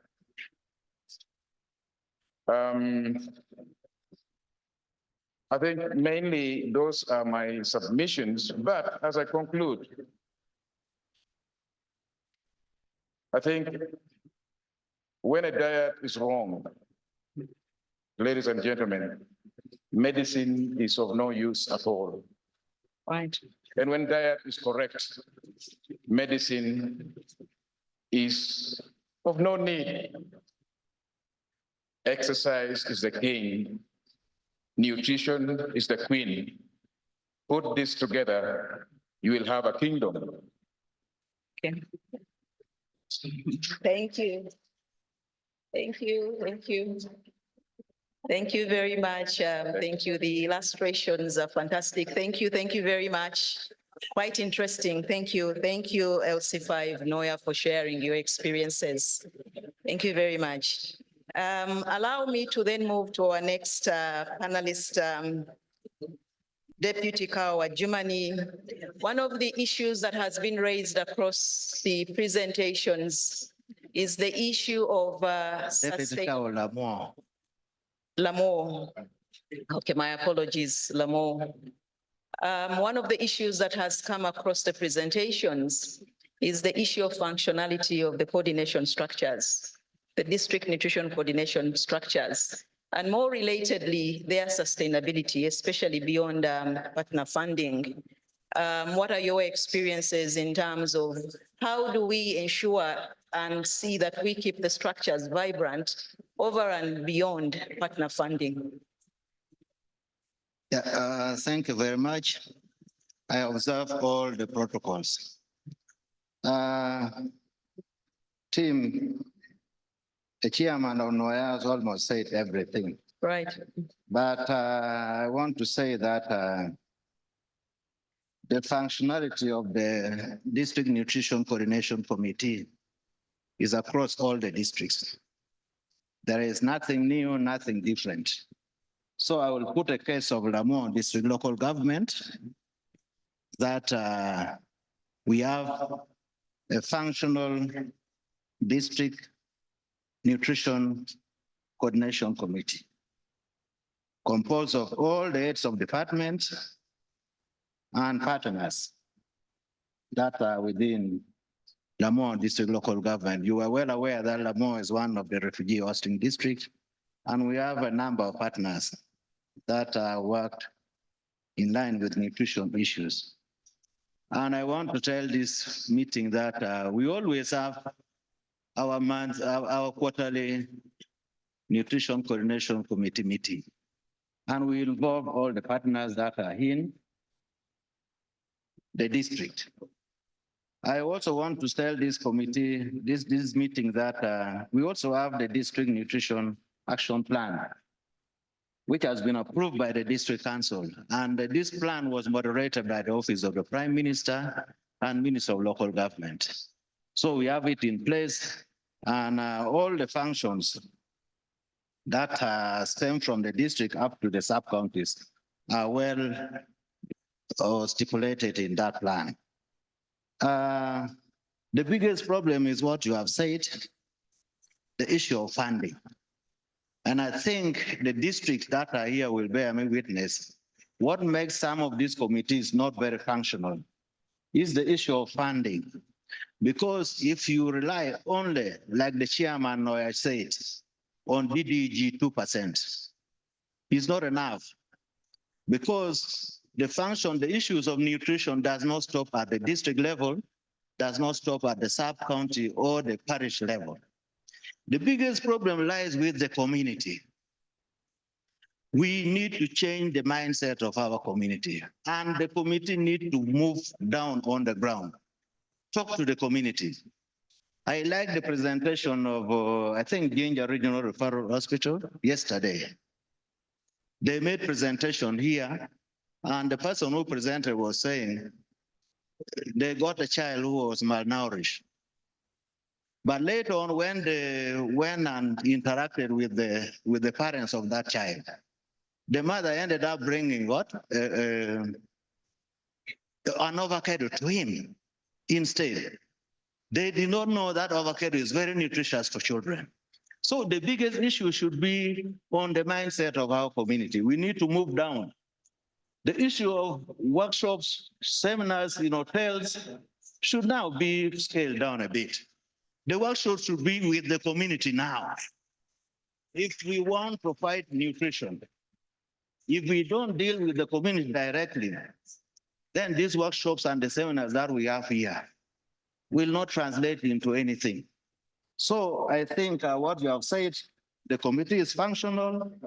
We need to only intensify our work up to the sub-county level, up to the community. In Lamore district, we always have support of UNICEF. UNICEF has assisted us a lot in making sure that this committee is functional. We also have technical advice from Gulu Regional Referral Hospital. I don't know whether Gulu Regional Referral is here. They give us a lot of support because there's a nutrition specialist at Gulu Regional Referral Hospital. So I need to thank them. I need to thank my parent minister of local government. They've been coming around to backstop us. OPM has been coming around. So we are trying our level best. What we need is what Chairman Noya said, if the Minister of Local Government would advocate and we increase the percent from 2% maybe to 5 or 10% of DDG to go towards nutrition. That will go a long way to make this committee vibrant so that we can reach to the community and tell them what they're supposed to do. Right. Thank you. Thank you. Thank you. Thank you. Thank you very much. Thank you for your submission. Allow me to move to Deputy Kao Jumani. Again, across one of the presentations that we've had this afternoon is an issue of duplication of efforts by partners. As a district local government, the chairs of these DNCCs, the DNCC is designed in such a way that it is meant to rally all partners around a common agenda. And the common agenda in our case is the DNAP, the District Nutrition Action Plan. As a district local government, how can we strengthen our coordination efforts to minimize on duplication of work done by several partners within our districts? Thank you. Thank you, the moderator and fellow participants in your various capacity. I really want to appreciate the coming out of the issue of duplication. I must say that it is a reality in the context of local government planning with partners. For us as the local government, we really try our effort to see that how we can address issues of duplication by first of all looking at the aspect of bottom-up planning. When we receive the circular from the ministry, what as a district and the office of COW is communicate the key principles and agenda and the team to the lower local government. So when the lower local governments are planning, the SACAOs and the town clerks, they normally invite the partners, the local authority leaders, stakeholders during budget conference. And in the budget conference, the partners, the private sector, all the sections of the local government are given opportunity to present their key priorities from the local government, from the community. That is one way of seeing how we have been harmonizing the issue of duplication. The other element is we don't only stop there. When it comes to the aspect of organizing district budget conference, we normally give space for all the lower local government, the partners, leaders, representatives of program officers, team leaders, to be able to present. First of all, in the presentation, they have to review their plans, their challenges and the priorities, what they have planned for the both communities, that is refugees and host community. And what we also have been doing along the way, as planning department, as mandated, we normally consolidate the key priorities for each financial year. And we have a platform for all the partners. We normally share those priorities. The reason why we share those priorities is to help the partners to cross-examine and see which areas they can be able to integrate into a plan so that to avoid duplication of our plans. Our only challenge has been that information sharing. Information sharing on the side of the partners. I must say that despite we give opportunity for partners to open up, some of the partners have a challenge in giving us the key information to be integrated into our plan. One of the weaknesses is that you realize those who are coming to attend our budget conference at lower local government and even at the district level are those other cadres who don't have the command to share some of the principles and the strategic issues. That is where we miss out of this plan. And to date, when you look at our statistics in the community development, we have close to 60 to 70 partners, both local, national, and international. And if you ask me as a cow or as a planner to tell you how much money has come to the district to support refugees and host community, I will not be able to give it because of that lack of information sharing. I would wish in this meeting if the ministries and the department could be able to embrace, to harmonize information sharing with the local government, and so that the district can also be able to share this information with the lower local government. And in such a forum, we give free information and reliable so that we can be able to really avoid this issue of duplication. Thank you. And the other challenge is also the aspect of planning framework. Some of the partners are talking about annual year, but local governments are talking about financial year. That is also another challenge. This is also another mismatch. Some of the aspects of implementation, planning, and the strategic are not very difficult to harmonize. I wish we all have the same framework. If the partners can also embrace the aspect of planning in terms of financial year, it will be better. Like right now, we are talking about a fourth quarter. But for partners, this is now their second quarter. You see this kind of dynamics. Yes. So that is another thing.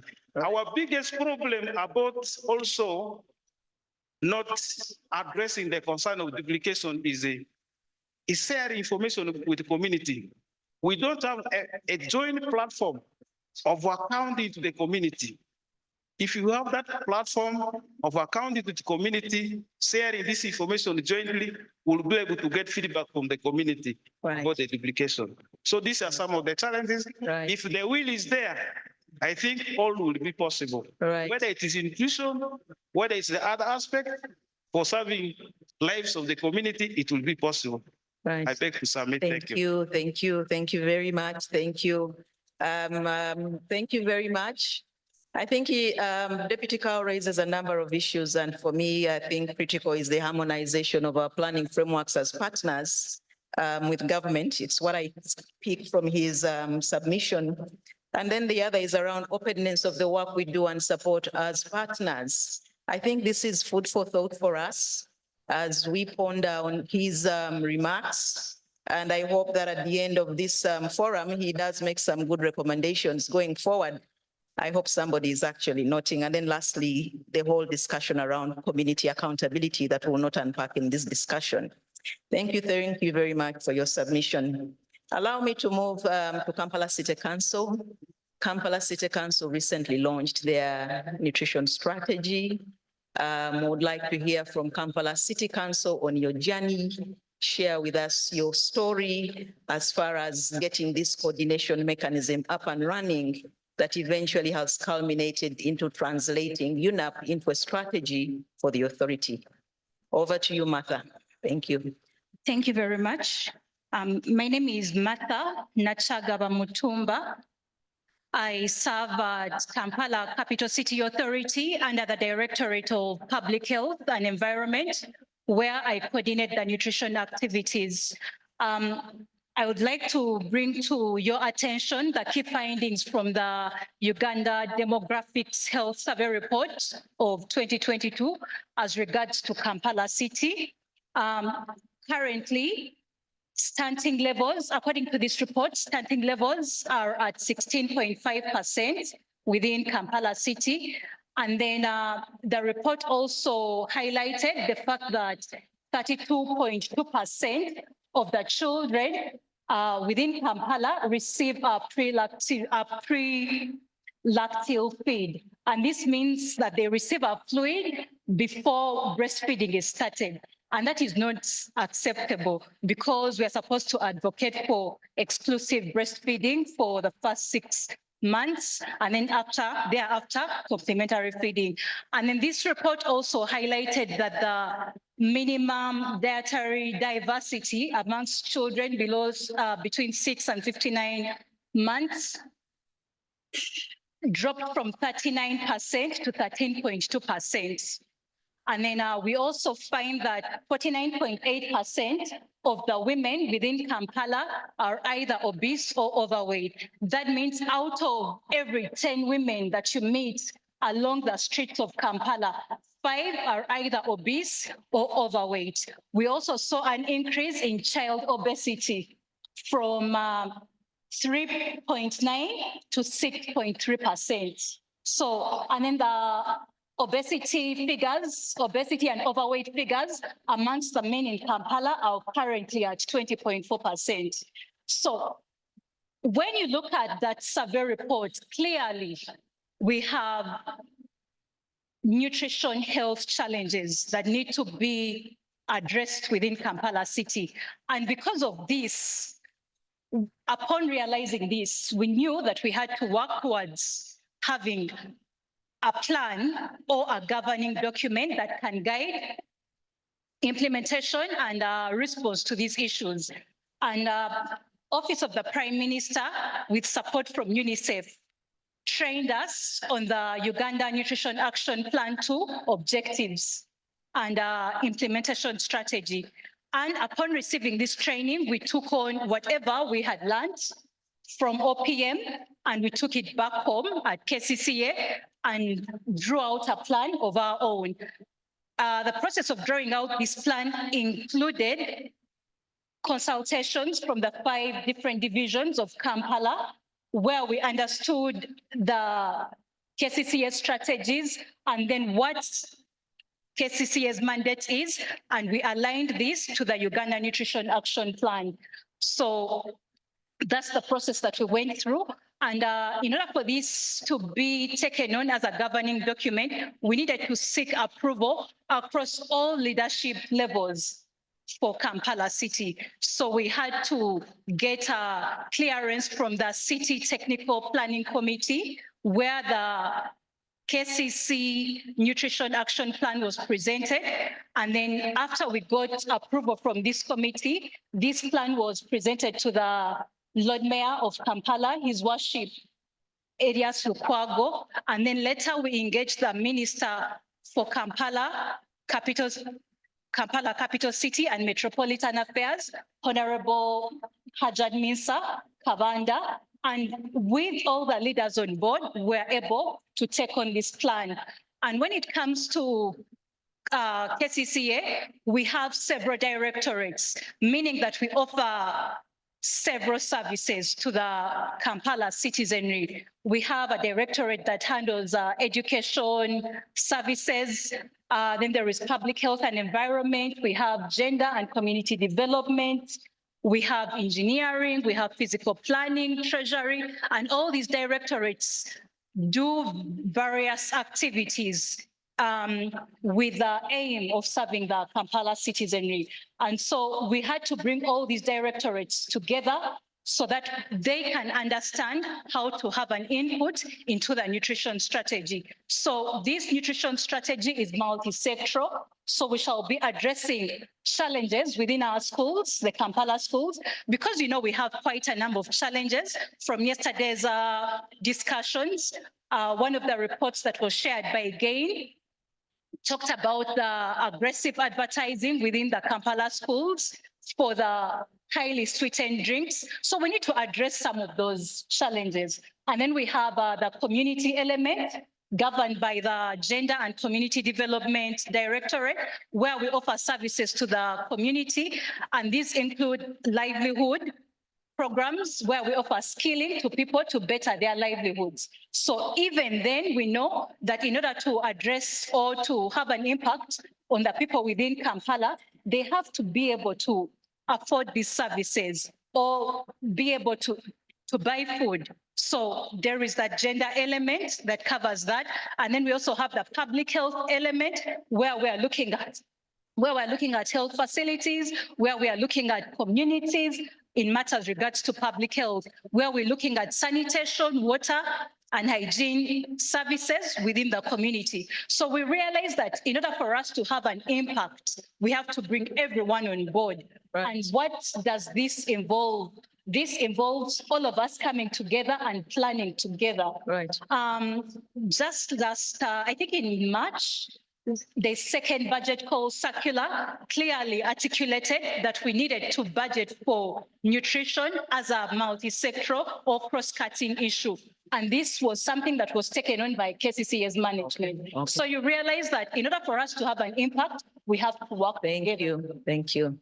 Thank you very much. Thank you. Thank you for sharing your experience. I hope we are noting.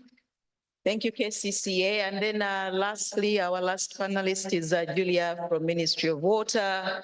Ministry of Water has been able to mobilize internal resources that eventually they were able to use to actually support the development of their own strategy. So Julia, how are you able to navigate internally to get that money that helped you to be able to eventually develop a strategy for the water sector? Over to you, Julia. Thank you so much, Madam Nelly. Kamara Julia Bidietobas is my name. I'm a focal point officer for nutrition in the ministry. I have a background of social sciences and environmental management. The Ministry of Water and the Environment has 3 directorates. We have the Directorate of Water Resources Management, we have the Directorate of Environmental Affairs, we have a Directorate of Water Development. But we also have agencies we work with. We have NEMA, we have NFA, we have National Water and Sewage Corporation, and we have UNMA. Now, the day we were told that there is UNAP and we have to join the multi-sector approach, the letter came to our ministry telling the PS to nominate a focal point officer. On that letter, he just mentioned focal point officer, go and attend. The secretary looked for the focal point officer in the whole ministry and failed to get a focal point officer. When they failed to get a focal point officer, this person was already tired and reached on the 2nd floor, and someone just said, but Kamara, I've never seen Kamara going to OPM. They called me, I was coming from Jinja. I have a project in Ganga Kamuri. And this person, just because she was there, she just called me and said, Kamara, you have a meeting at OPM. I was like, but I'm out of town. I sent someone there. I said, you go and attend. After attending, come and tell me what is happening. Me, I have to go and brief because there was a note. Brief me when you come back. So this person went to OPM, attended the meeting, wrote a letter. I mean, he came and briefed me. After briefing me, he gave me the number. I said, who was that who was writing? Who was that? They told me some gentleman called Charles Asimwe. Can you please stand up for recognition? They told me Charles Asimwe was the one training. Do you have his number? He gave me his number. Immediately I called him. When I called him, he told me that I need you more than you need me. He jumped on a border and came to my office. That's how I became a focal point, because after briefing the PS, he told me, write a letter and appoint yourself. So what happened with the support from UNICEF? With support from UNICEF, we did a human resource analysis. Most of our staff are engineers, they are forest officers, environmental health officers, sociologists. So we don't have a nutritionist. So what happened, we did a human resource analysis with support from UNICEF. And after that human resource analysis, we realized that we needed a job enlargement for some people, but we said we need to form a committee. So we formed a committee which is gender sensitive, and one of the committee member is here from Karamoja specifically, Alex Ojuka. Please, can you stand up for recognition? He's one of the committee members, specifically coming from Karamoja. So this human resource analysis, after doing it, we realized on our committee, we need a communication officer. We needed the IT. When you have a Zoom meeting, the IT is very vital. On our committee, we needed a planner specifically for nutrition. On our committee, we needed the engineers and the rest. But we were so strategic that the planner was very important. So this planner immediately, we had to tell him, now we are here as a committee, what do? We need a strategy, because ideally, you cannot tell people that you start implementing nutrition by the word of mouth. So we embarked on developing the strategy.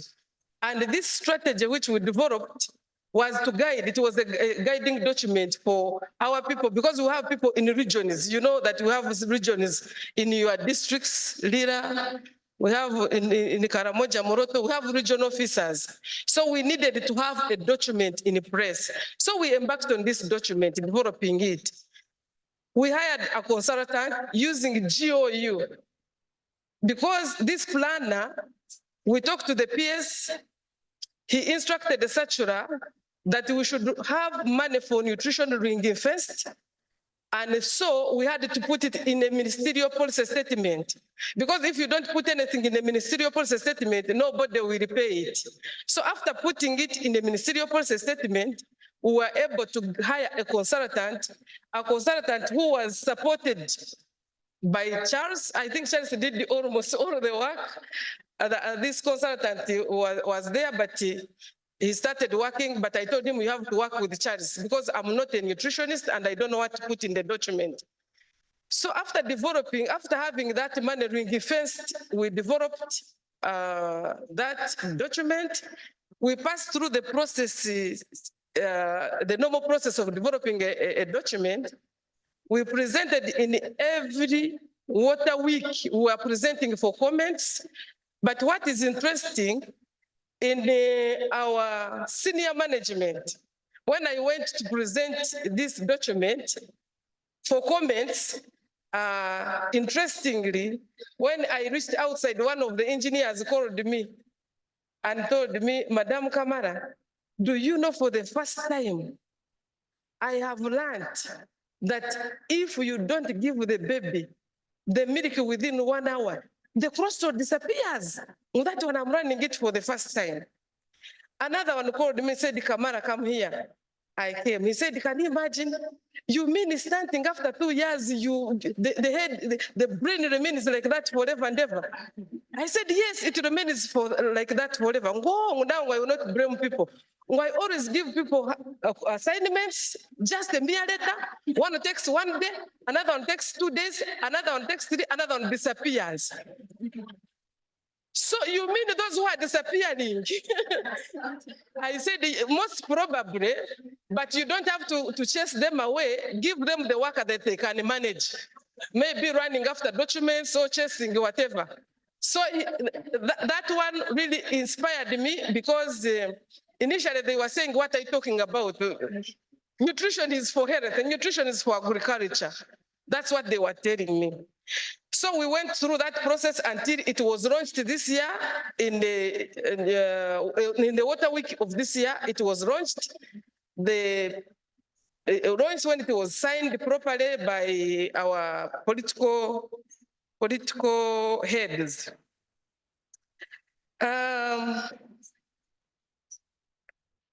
As I talk now, I was outside there, the message came.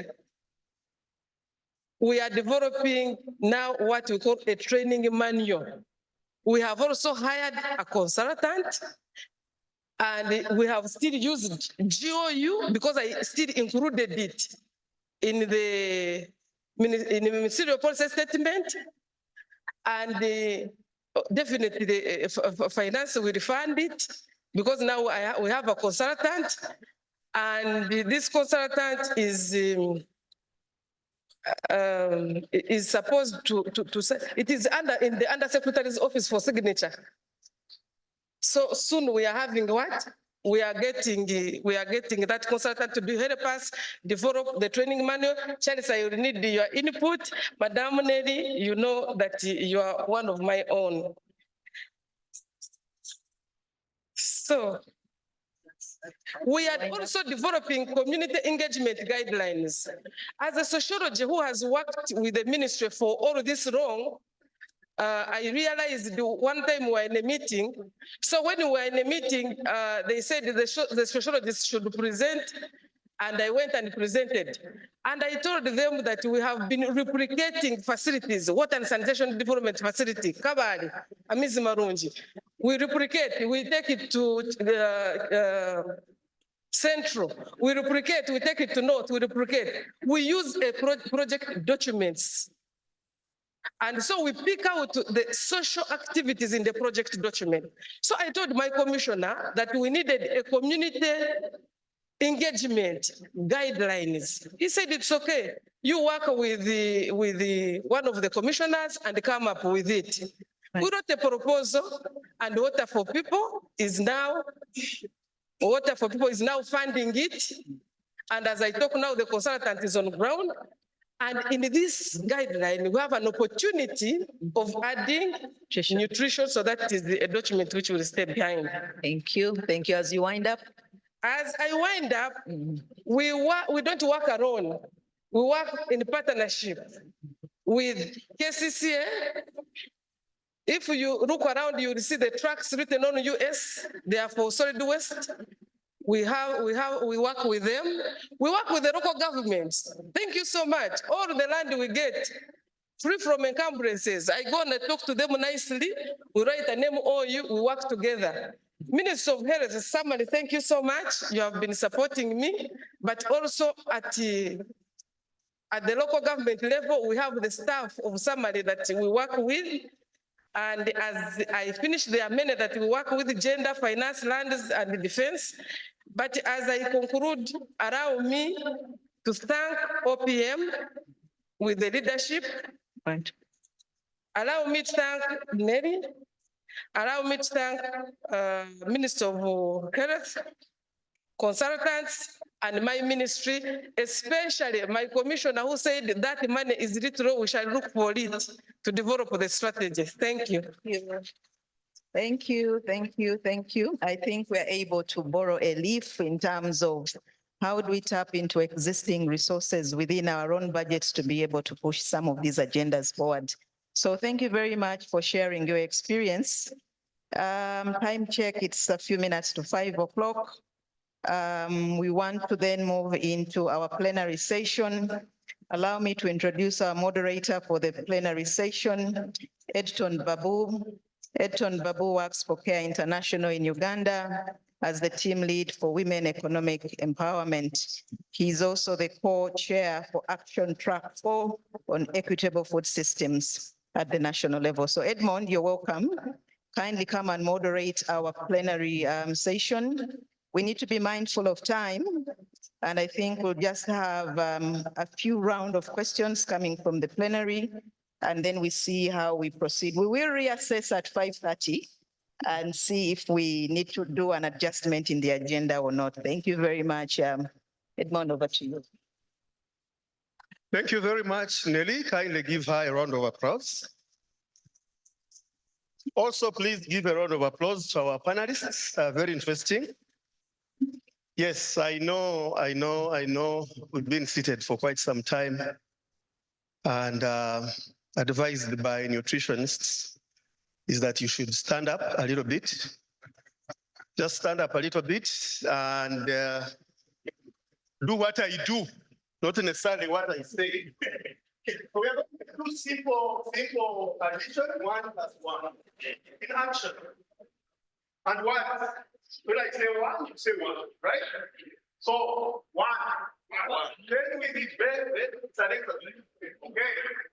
1 plus 1 is equal to. Now you are going to use your body above the knees and below the chest to write the answer. 1 plus 1 is equal to. We go 2. Now let's do 2 plus 2. 2 plus 2. 2 is equal to. That's right. So the last one is 4 plus 4. Okay? So we go.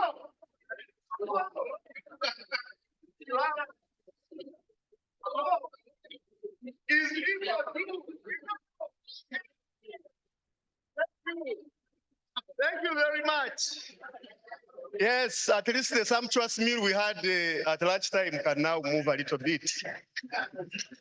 Yeah, so we are going to have a plenary interaction. I will kindly request that you kiss it.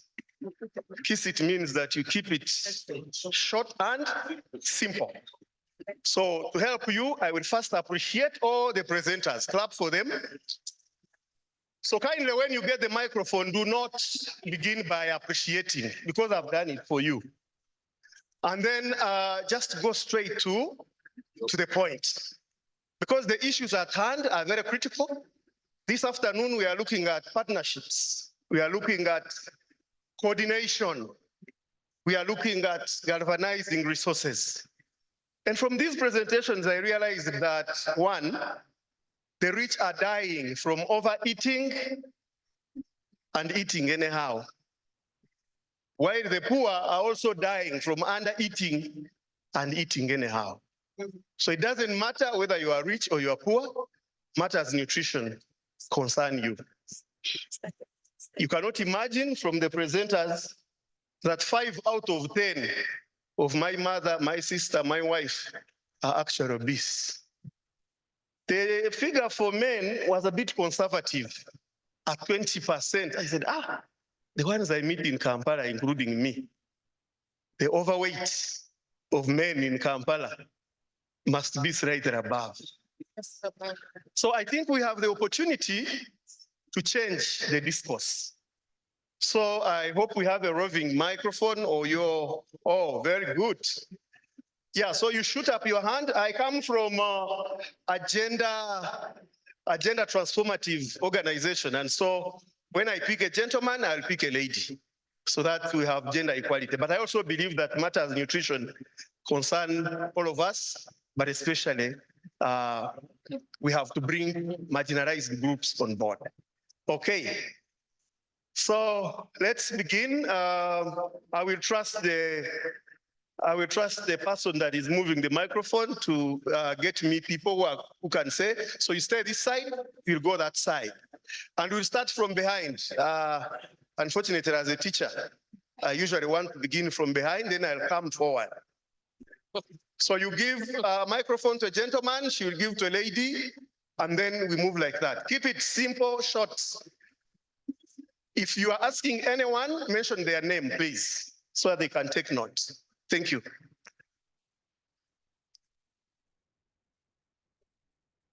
Okay. Are we ready?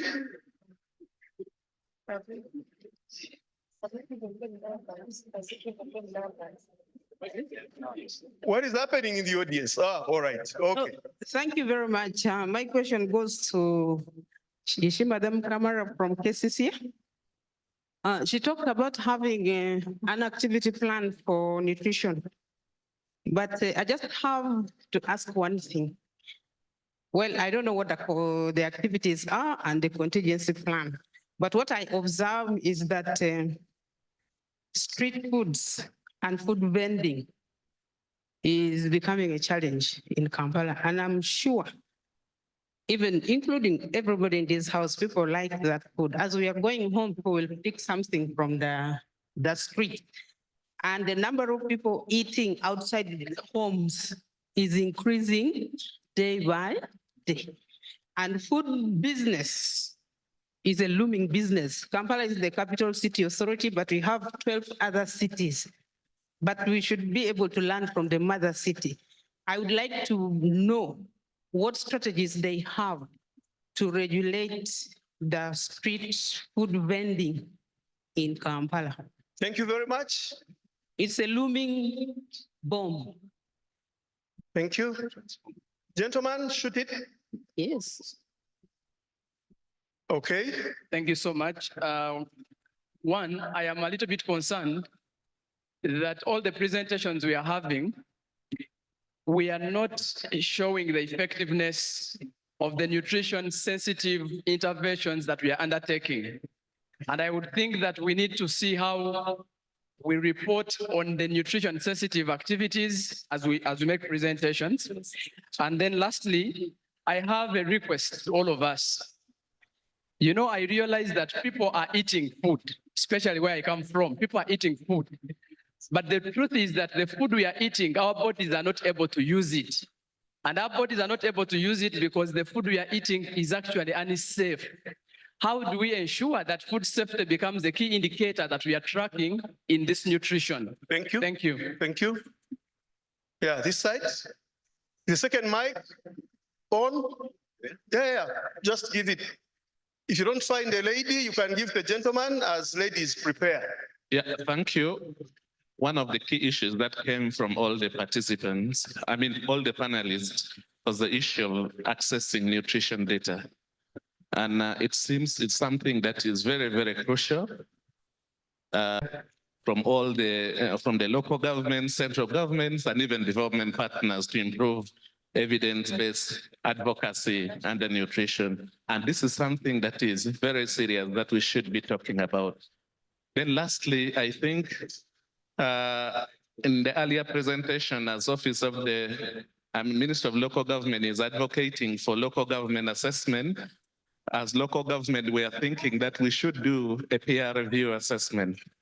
We should also assess ministry. They should also assess us. This is something that is going to help a lot. And I think the priority right now should be on capacity building of local governments other than going into assessment. Thank you. Thank you very much. That's a very critical point. We have seen some few enclaves of green. How I wish the fourth forum should go there and see what is happening on ground. This side, and then we come to the middle row. I have the mic. Thank you so much. To Sharon, I like the localization agenda when it comes to the implementation of the various nutrition programs. Just one question to that. Have you considered doing a comparative study to see when it is the international organization versus a national organization that is doing the work in terms of whether it translates into achieving the targets? Then for Martha, in view of the rising overweight and obesity proportions, especially in Kampala, especially among women, for myself, I would think that, of course, nutrition and lifestyle are among the key drivers, but from the observation, all the green spaces and avenues for exercise are shrinking. In your plans, do you have anything regarding increasing on the spaces for physical activity? I run in the morning and I use a bike, but I don't want to share with you the insults I get. Thank you. Thank you. Thank you so much. This side, where is the microphone? Yeah, thank you so much. I'm talking from behind. Okay. My concern is you are talking about nutrition. And to my understanding, it is all about balanced diet. I still go back to the issue of somebody who says this is a community problem. We can handle a community problem of nutrition at household level by involving the households, the mothers. We have so many programs in the communities. we have PDM, we have women groups. I think we should have entry through these groups. These groups meet almost on daily basis. Can we integrate some of these issues of nutrition in those programs, especially PDM? Before these people start meeting on their circles and whatever, I believe we can integrate just 20, 15 minutes on nutrition. Thank you. On those programs. Thank you so much. Thank you so much. All right. Can we come? Yes, this side. Yes, Chair, I have the mic here, this side.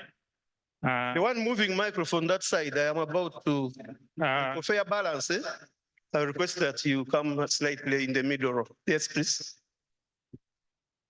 Yeah, I can see the bias. Thank you very much.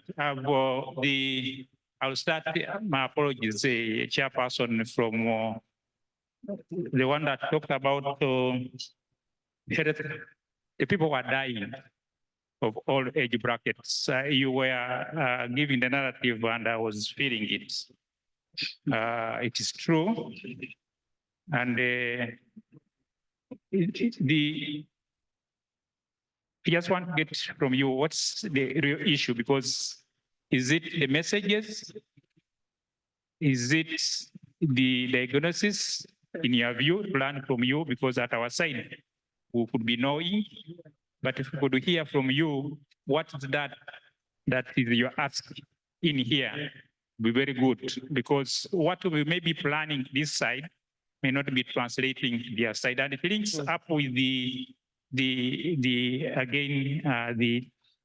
person that is near the moderator, Nelly, the chairperson of this. You mentioned accountability to take messages to the households. What's that you need? Are the messages complicated? Because we expect the people that are sending down to resonate with simple messages to take the households. Thank you very much. Thank you so much. Yes, over there. Thank you very much for the opportunity. I would like to go direct to the LC5 chairman of NOYA. He made a statement and said that when an elephant senses danger and begins to run, the squirrels won't ask questions, but they'll run. So as elephants in this room, or even to him, what have we done to our communities? He mentioned, and I expected to hear something about what he has done in Noya district in contribution to nutrition, because as nutritionists, we need you people, the elephants, to work with us. So it all starts from, as we are holding this event, do we speak about nutrition because you have more influence to the people than the nutritionists? So that's my supplication. Thank you. Okay, thank you. Next, we are coming. You're coming. Doctor? Yes, thank you very much, Chairman and colleagues.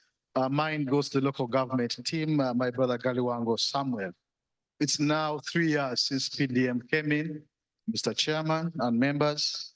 But whereas we are really spending more time on functionality, we need to also gauge on effectiveness of these plans. And the effectiveness of these plans can only be made clear if we have impact data. A colleague of ours asked about data. And I was really asking, is it possible that we can use our local structures to routinely get data to inform these planning committees? Because you really wonder what they're discussing, Mr. Chair, if there's no data from sub-county X, sub-county Y, and oftentimes you realize that we are relying on the development partners. So is there deliberate effort by the DINAP teams to really collect district-specific data? Because, Mr. Chair, the date of UBOS is coming after 7 years, and the plans are expiring before data has changed in some districts. So beyond functionality, how is local government tracking effectiveness and monitoring and evaluating that actually districts are progressing? Otherwise, we shall have plans, but the situation does not improve, like the story of Kabale and Kamwenge. The plans are there, but the data keeps coming saying no improvement. Why? Because we are looking at it from the regional perspective. When will districts collect their own data to have evidence-based plan? Yeah, thank you. I hear you matters capacity building. Yes, go ahead, shoot it. Yes, I'm Aliga Stephen from Adjumani. I know that the issues of duplication is what is affecting the maximum utilization of our resources. That does not bring out enough output. But as a district, yes, we have a functional district nutrition coordination committees that is chaired by the COW. And at the DNCC level, the issues to do with the partner engagement and implementation at the district is looked into. But not only at the DNCC level, but also at the district, we have a district nutrition technical working group. That sits monthly. And any new partner that comes to implement nutrition activity, we engage them amidst us, we discuss with them, and explore what they intend to implement. And as a team, we allocate where they can implement the activity to ensure that their services reaches each and every individual that needs so. Thank you. Thank you very much. I guess your district is red, green, or thereabouts. Yeah, we can see that. Yes, go ahead. Thank you so much, ladies and gentlemen. My name is Ali Walter. I'm from Kitgum. My concern is, I believe we are policymakers here. We have experienced some cases of fasting. Yesterday, we had the Reverend here. I come from religious background. But there are some cases where people are subjected into dry fasting, and we read over papers, good number of people died because of 7 days fasting in the context of religious affiliation and all that. Why? Because their body lose nutrients and they weaken up and they end up losing their life.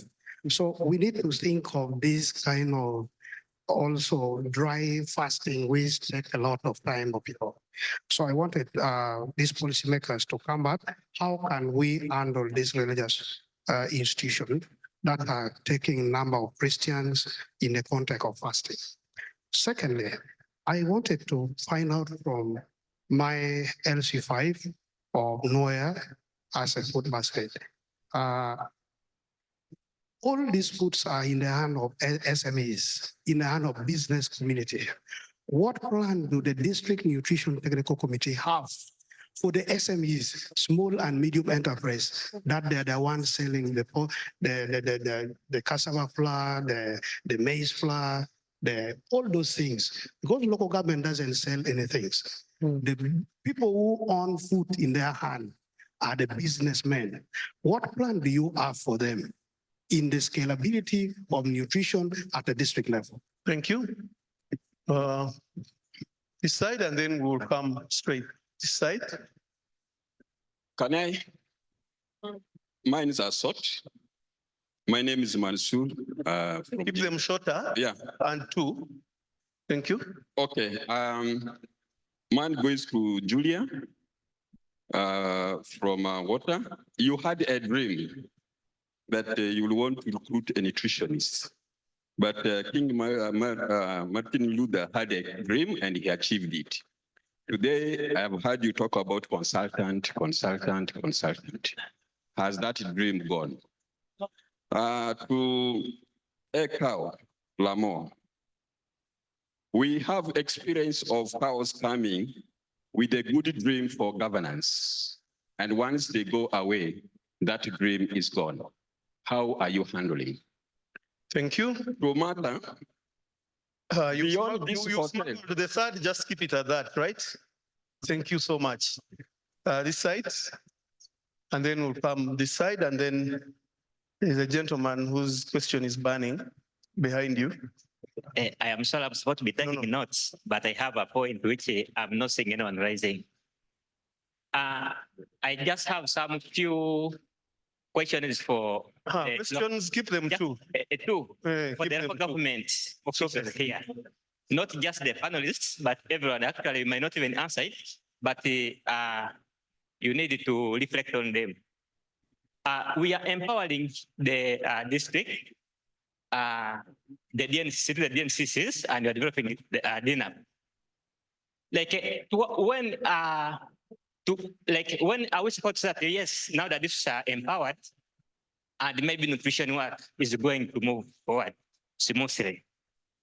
For instance, as a nutritionist for myself, I think that the importance of empowering districts is for the districts to take up this sort of nutrition, and maybe they do, for instance, recruitment, allocation of resources to nutrition, and also supporting the sensitization of nutrition in their communities.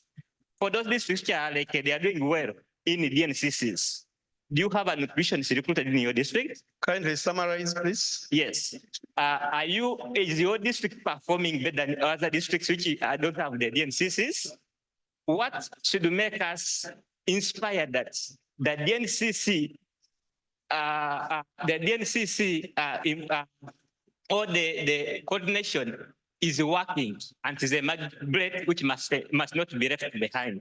Thank you very much. Thank you. Thank you so much. Over there, and then let this microphone come straight here. Thank you so much. My name is Arnold Ampunda. My question goes directly to the lead from KCCA. So we are having markets around Kampala, those of Nakawa. These are the markets where these so-called nutrients are bought. So is there any sensitization that you just go to these people because they are not educated, most of them?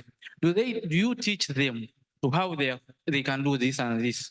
And the other question is, in our language, we say, I don't know, there are some schools like Kampala parents, the so-called rich schools or, or planned kids. You find kids so much of, the obese. So is there any program that you're having maybe in these schools? Because there is no way how you want to raise these kids at the level when they are 30s and they are even not having clothes put on. And lastly, I want to thank a lady on the panel with the most beautiful name. Thank you so much for a nice presentation, Madam Julia. Thank you. Okay, I hope you have her contact. It's important. All right, over here. Okay. Over here, the last one. Thank you. Ladies and gentlemen. Thank you very much. You have already known me. I am observer of the Karule. Now, my problem and your problem is to reduce malnutrition in the country, but the most problem is in the community, as he said. Multi-sectoral approach we have had. It is at the district, sub-county, and so on. You have district action, nutrition action plan, you have plans, you have had meetings, you have collected data, you have written policies. We have them, therefore. Now, district leaders, I just want to know, you don't have money to implement. In case we get money for you to take only one sub-county as a pilot project, can you tell us the strategy, how you are going to use the multi-sectoral approach to go to the ground, to the community, to reduce malnutrition at the household level? That is the questioning. KCC. The market people who are cooking food for us one day they are there. They are cooking in Buvera, in Bukutia, very thin bags, and that is cause of cancer. These local leaders, please get that lady to tell you donors who are sponsoring water availability. In the villages, we have boreholes near there. People spend 3 hours, 4 hours, mostly girls, collecting water. But we have iron roofed houses where we can harvest water. We have a technology. You use 1 bag of cement, and you can have a pot which can harvest water 20 jerrycans of water. Thank you. But yes, I think that's so. Yeah, thank you very much. Kindly get her contact. That is a very good way of, harvesting water. So ladies and gentlemen, we are going to come back to the panelists. Our panelists, you have a whole 1 to 2 minutes to respond to multiple issues that were raised. You have a liberty to answer all the questions, some of the questions, or none at all, in case you need research. So just use your 1 minute to respond to the most critical so that we are able to save time. And in no particular order, I'm going to begin with the LC5 chairperson and then come this side to the cow. Thank you. Thank you, Session Chair. I want to thank those wonderful questions that have been raised. Number one, the question of death that I alluded to, which is actually alarming, is that I would like to inform you, members of the audience, that in Noya we lose nearly 5 people a day, and I fail to know where to go for burial. But again, by look of things, the land is so fertile, but our people look malnourished. The question is, what is the problem? Why? Is it that our old people were stronger? They produce in excess and live longer. By that, it means we do not have people who are healthy. They have not balanced their diets. We have people in our communities who do not even take water in a day. Yet, it's recommended that for a female, you're supposed to take between 2.7 liters a day. For a male, you are supposed to take around 3.7 liters a day. How many of you have done so? Sum it up, please. Yes, so it's serious in our area. The elephant issue, that when you see an elephant running, and what does a squirrel do? My sister, you're asking me what we are doing as a district. I've never failed to sensitize the community, as my brother said. At every opportunity, I tell my people to eat right, to eat organic, to live longer, and drink water. I've been doing this and I will continue to do it with or without money to save our people. Thank you, Mr. Chairperson. You can end it at the next one, that one. Just one more and then we'll move the. Okay. Yeah, you will get the contact and I'm sure people will get to you. Then the other thing is we have been planned to do the food security and nutrition ordinance. And as Noya district, we are going to come up with it.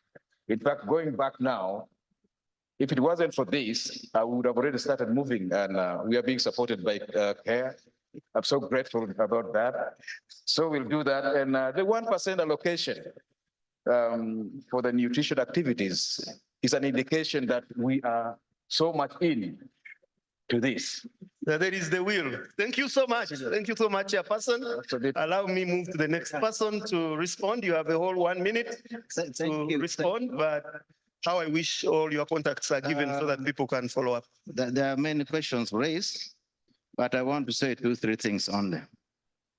Nutrition starts at family level, and malnutrition is at family level. So all of us inside here, we are involved. I don't want to apportion blame, but we need all of us to work together to see that we bring malnutrition to a halt. At the district level, we have a department that is concerned with data. And at any one time, if you come, because every year we have that's called abstract. And the data that is collected is enough for you to get any information that you need in the district. So I encourage you people to come to the district and you get the data that will make you to make an informed decision. Thank you. 2, the issue of sustainability of the plans. whether I'm there or not.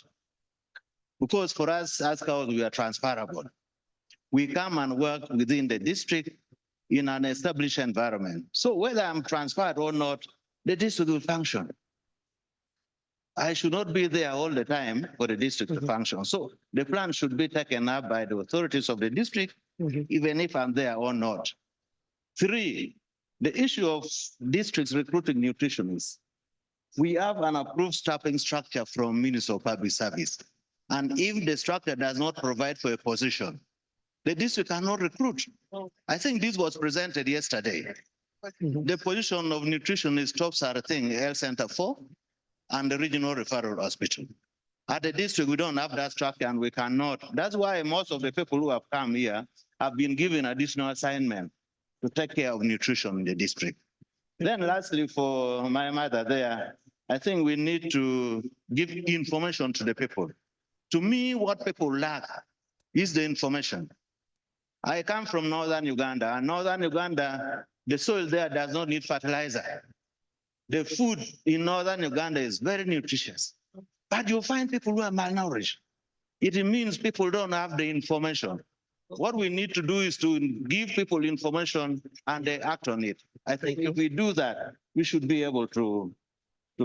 Thank you very much. Thank you. Now, I know you have quite a barrage of questions, but just speak what you are able to respond to quickly. And then for you, we know where to find you. Okay, thank you very much. Especially those in Kampala. Thank you very much. I'm going to summarize, looking at the overweight and obesity burden that Kampala is facing. One of our strategies is advocating for workplace nutrition. You realize that the greatest population of Kampala is working, and most people come into the city to work. You find that our day population is much higher than our night population because we get people from the metropolitan coming into Kampala to work. So now we want to address the overweight through the workplace nutrition, where we should be able to get into our markets, our malls, assess these people and create awareness. You know, if you've not been assessed, you might think you're fine. And until you're subjected to a nutrition status assessment, that's when you know that you're in danger. So we are looking at workplace nutrition, including advocating for breastfeeding spaces within the formal workplaces, and also workplace nutrition within the formal workplaces. And then we also have a social behavioral change communication. We are hoping that we'll get support to have messages go out there, because you realize that in Kampala, we have aggressive marketing of all the wrong foods and of all the wrong lifestyles. One of the billboards reads, "Snacking is good for you," you know? So how are we speaking back to that? So we need to have the health sector and the gender, social behavioral change sector coming in to address or to speak back to all the wrong messages that are being run right now. And then we also have walkways, working on our walkways to encourage people to walk more, and also cycling. When it comes to street food is largely illegal because KCCA is supposed to approve premises and to offer certificates to food handlers. And one of the requirements is for you to have access to water, sanitation and hygiene facilities, for the place to be big or well aerated. There are different parameters that the street vendors might not actually meet. And then you realize that these are the vulnerable poor. So this issue cannot be addressed aggressively. So we need to find ways to talk to these people and empower them with the right information as we find other avenues to place them, for example, the markets. And lastly, when it comes to schools, someone talked about the overweight in schools. Yes, of course, we can get into that, but we would need an approved governing document. Yesterday, we were talking about the school feeding policy that has not yet been approved, and looking into what it wants to do. We shall review it to make sure that the urban environment environment has been put into consideration, and then we shall be able to enforce it when it comes into play. Thank you very much. Mama, water is life. Water is life. Just in a minute. I can see bottles still full. Yeah, make sure you don't leave your bottle full, please. It has been duly paid for you. Yes, so I think I can go straight to Toko's question. The dream of having a nutritionist is still on, but for the time being, awaiting the public service structures, because we cannot just recruit, we have written to UNICEF to give us someone to help us in a professional way. So we've written requesting for support. If they bring you and they pay you, we shall be with you as we use the consultants at the moment to develop those strategies. So this person will find the strategies there, and maybe in the future with the public service opening up, we shall have someone. Thank you. Thank you very much. And lastly, thank you, moderator, and all the protocol observed. I have some few interests of supplement. One is what is the strategy that we shall put in place as local government in cascading the multi-sectoral approach for nutrition. My take here is we can take interest in using the local structures, the LECs, the RWCs, religious and political leaders, to really make them to understand the importance of nutrition. About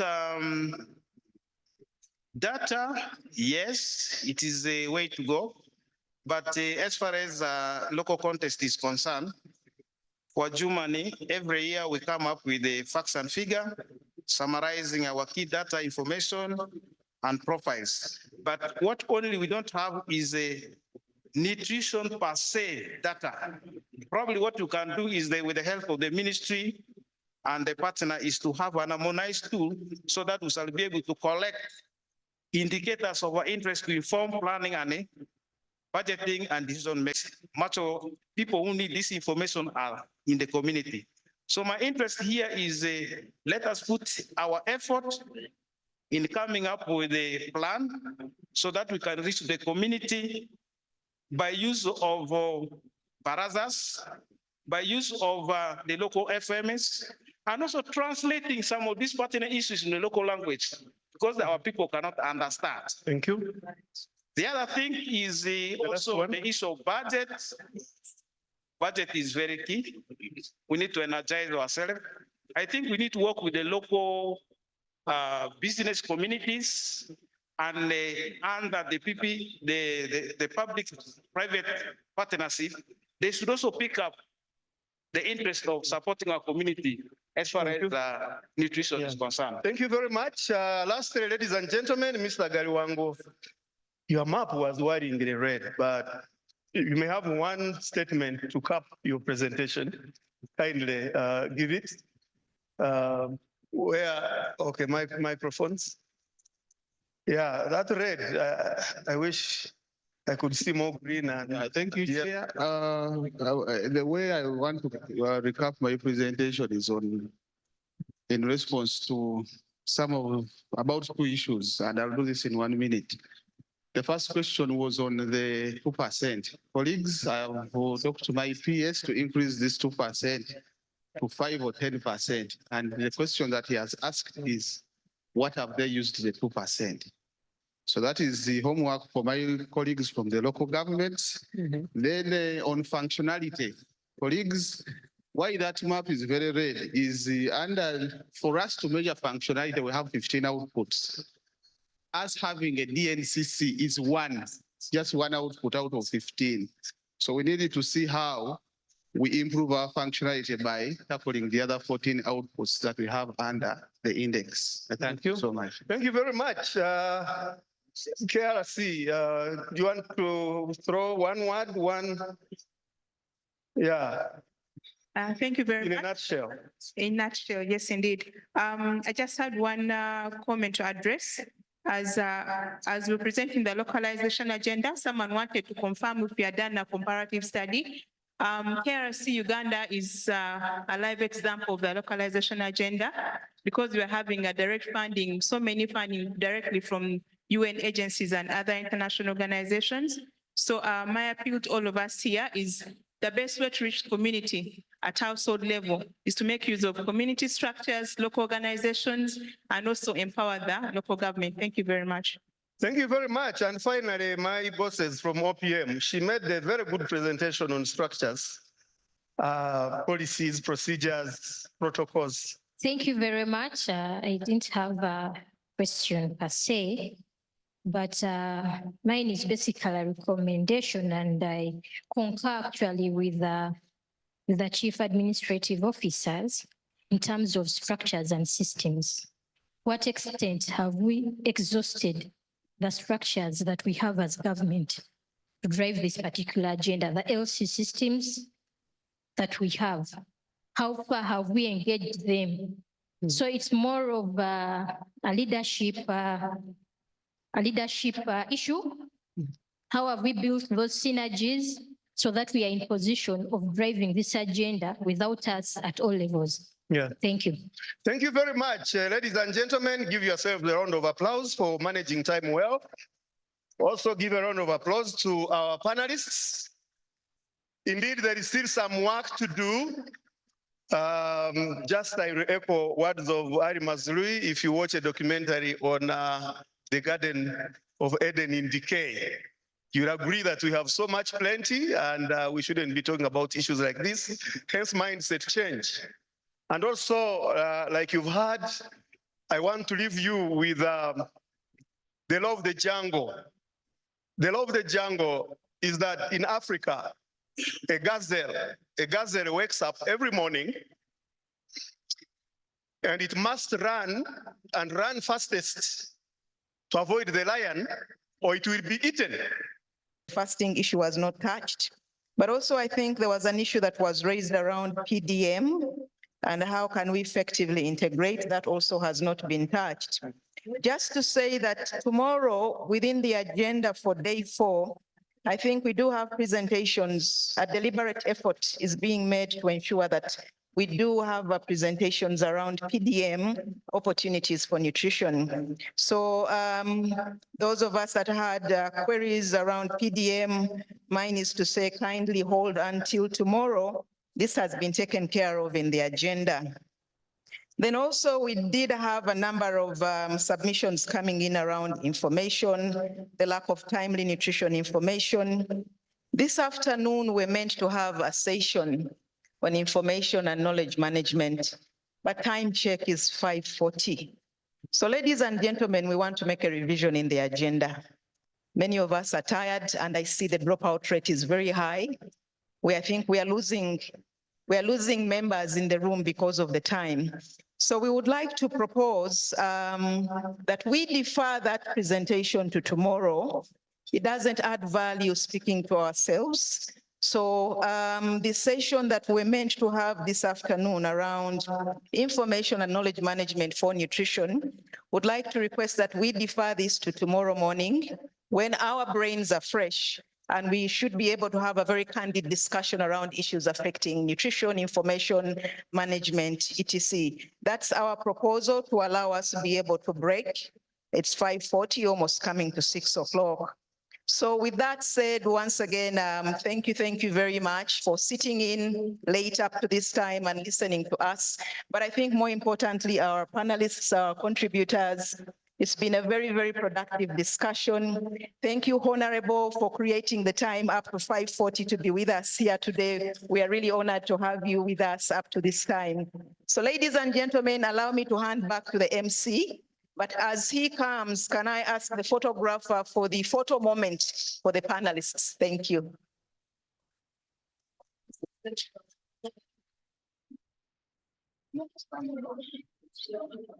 To close.